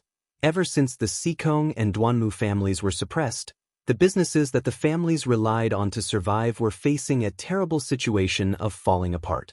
A portion of them were monopolized by the unfilial disciples who had betrayed their families, while the other portion was controlled by their former competitors or occupied by unknown forces. In short, the 2 families didn't even have a single shop or business left. They had fallen into a predicament and were almost at the end of their rope. Perhaps it was because they were at the end of their rope that it was even more shocking when there was light at the end of the tunnel. In just a few short days, the entire situation had turned around. All the businesses that originally belonged to the 2 families that had been forcefully occupied had all suffered a destructive blow from a mysterious force. Anyone who dared to forcibly occupy the businesses of the 2 families had their heads rolled to the ground without a single survivor. There was absolutely no room for tolerance. On the day of the incident, The leaders of the Seekong and Duanmu families all had witnesses and material evidence to prove that they had absolutely not participated in this earth-shattering incident. The remaining people didn't have the ability to do so even if they wanted to. Although these two families were the most suspicious, it had become an unsolved case. Anyone with a discerning eye could tell with a glance that with the meager strength of these two families, even if they had the intention, they definitely didn't have the ability to do so. Thus, the true force that had taken action was more thought-provoking. Among those forces that had been destroyed, the disciples of the two families who had betrayed their families were the most miserable. All of their corpses were hung up and exposed to the public. Although no reason was given, such a bloody scene was a silent declaration to the world. Also, the partners who had initially responded to the call to never do business with these two families had all been annihilated. In just a short span of 10 days, such unsolved cases had emerged endlessly in every corner of the mainland. Every place was brimming with a bloody rain and foul wind. Every single case and every single one of them was a debt of blood that was too horrible to look at. The ruthlessness and decisiveness of this incident had never been seen before. Those who had taken action had only killed, but they had never given any reason or stated their objective. Vast amounts of wealth and treasures that had been piled up like mountains had all been discarded like worn-out shoes. It was as if they had only expressed one thought: I like to kill, so I will kill. Whatever I want to do, I will do. If you don't have a reason, don't ask me for a reason. As for the reason and purpose, use your imagination to the limit and think about it yourself. Think whatever you want. But all these people that died had a similarity, and that was that they'd once gone against the Seekong and Duanmu clans, framed them, or participated in some schemes against the two great clans. Although the murderer didn't say anything, these dead bodies automatically explained everything. Thus, while the Seekong and Duanmu clans were still in the dark, they unexpectedly discovered that the world seemed to have changed once again. Just a few months ago, he had turned from an aristocratic family into a destitute family that no one cared about overnight. He had been living a difficult life, and there was no reason at all. In any case, all of his clients and partners had resolutely cut off all contact with him and even further suppressed him. Now, after only a few months, the situation had reversed once again. This time, there was also no reason, and it was equally baffling. In fact, it was even more inconceivable than the previous time. All of his partners and people that he didn't even know had all come over in a single night. First, they had sent huge gifts to express their apologies. Then, they had made a request for both sides to cooperate, and all of them had been very humble and respectful. Even compared to before, when they were like fish in water, they were even more respectful. Those conditions of cooperation were not business at all. They were basically stuffing people with large amounts of money. Everyone had a clear point of view. Even if the three holy lands were not to be trifled with, they wouldn't easily kill people and confiscate their properties. But these fellows that were doing this right now, with a single word of disagreement, their heads would fall to the ground. Which was more important? Everyone was looking at the expressions of these two clans when they spoke. Some of the rich and powerful merchants were now acting like lowly bastards, bowing and bowing. They even had to call the guards of these two clans master when they saw them. They were afraid that they would offend them with the little disrespect. Once they offended them, it was as if a calamity would immediately fall upon them. This kind of strange scene caused the two clans that had suffered grievances previously to the point where they didn't even have a place to pretend to be grandsons to feel proud and elated. That feeling was simply too comfortable. If a person had never truly lost something, they would never know how to cherish it. If they had never tasted the taste of poverty, they would never know how difficult it was to be rich. If they had never been looked down upon, they would never know how rare it was to be respected. And all of this, to have it and then lose it, and then to have it again, that kind of feeling was even more thought-provoking than living it all over again. And it even caused a huge change in one's mentality. Right now, these two clans were exactly like this. If these two clans were originally just ordinary second-rate clans, but after this incident, It was as if they were phoenixes reborn from the ashes. They had completely blossomed with a brand new attitude, advancing towards the super clans. And because of the previous incident, the second generation of the clans and the despicable parasites had all been cleared out one by one. Instead, they had become much purer. Their cohesiveness had also become much stronger. It was as if in these short few months of adversity, they had obtained an inexhaustible foundation. And this kind of foundation, in plain words, was poverty after wealth. And the greatest wealth in life was also poverty and lowliness. Only these two things were the greatest motivation for people to develop themselves. Or perhaps, poverty was the greatest wealth. A person or a family being poor was not scary. Even being poor for generations was not scary, because they were already used to poverty, used to being down and out. But once you obtained wealth and power at the peak of your glory, you suddenly fell back into poverty and down and out again. That was the most terrible and most miserable thing. And these two clans, after experiencing such adversity, stood up strongly again, regaining wealth and power. They really knew how to cherish it more than anyone else. So from then on, the Seikong and Duanmu clans became the two clans with the strictest family traditions in the entire continent, and also the two clans that developed the fastest. They stood at the peak of the Xian continent's super clans. Many years later, the Duanmu, Seikong, and Dongfang clans rose up completely, and each became a giant of a region.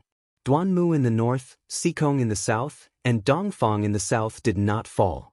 It could be said that this incident, from beginning to end, had only lasted for a year. But again and again and again and again, completely created the three great clans. Of course, this was a story for another time. In this incident, there were those who were successful, and correspondingly, there were those who were unlucky. They were those who immediately took over the Jun family's businesses after the Jun family retreated. The Jun family was forced to retreat temporarily, but they had no intention of giving up on their businesses. The businesses that belonged to the Jun family would always belong to the Jun family. After the Jun family retreated, those who were in charge of the businesses were still the Jun family's hardcore supporters. But there was a group of people who believed that the Jun family had no chance of making a comeback. It was as if they seized everything that belonged to the Jun family in a single night. In this turmoil, these people also suffered a ruthless purge, and the purge was the most thorough. For example, the Huang family of Tianxiang. They were the enemies of the Jun family and the Dugu family. They belonged to the illusory ocean of blood's Huang Taiyang.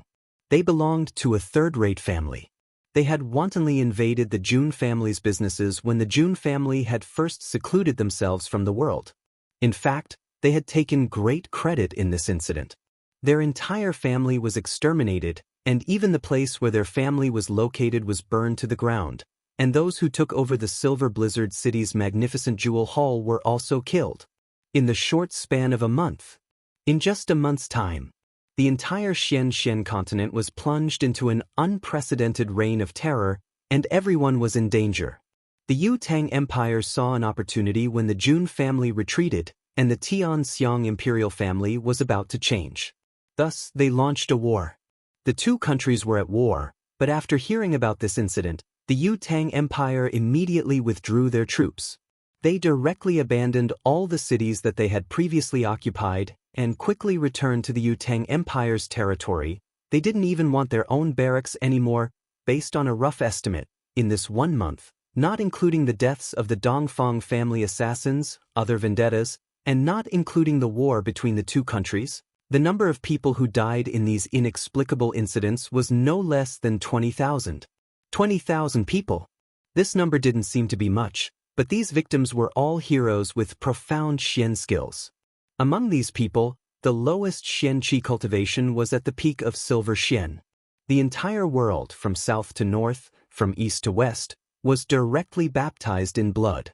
And this group of murderers, none of them were ordinary people, and they were in groups, like locusts passing through the country. Anyone who was related to the events mentioned above was killed without question. Another common characteristic was that they came and went like the wind, and their actions were ruthless.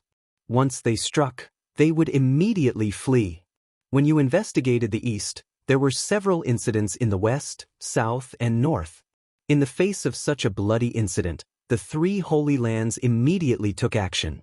It was unknown how many affiliated families were mobilized, but the moment they mobilized a family, it also exposed the relationship between the family and the three Holy Lands.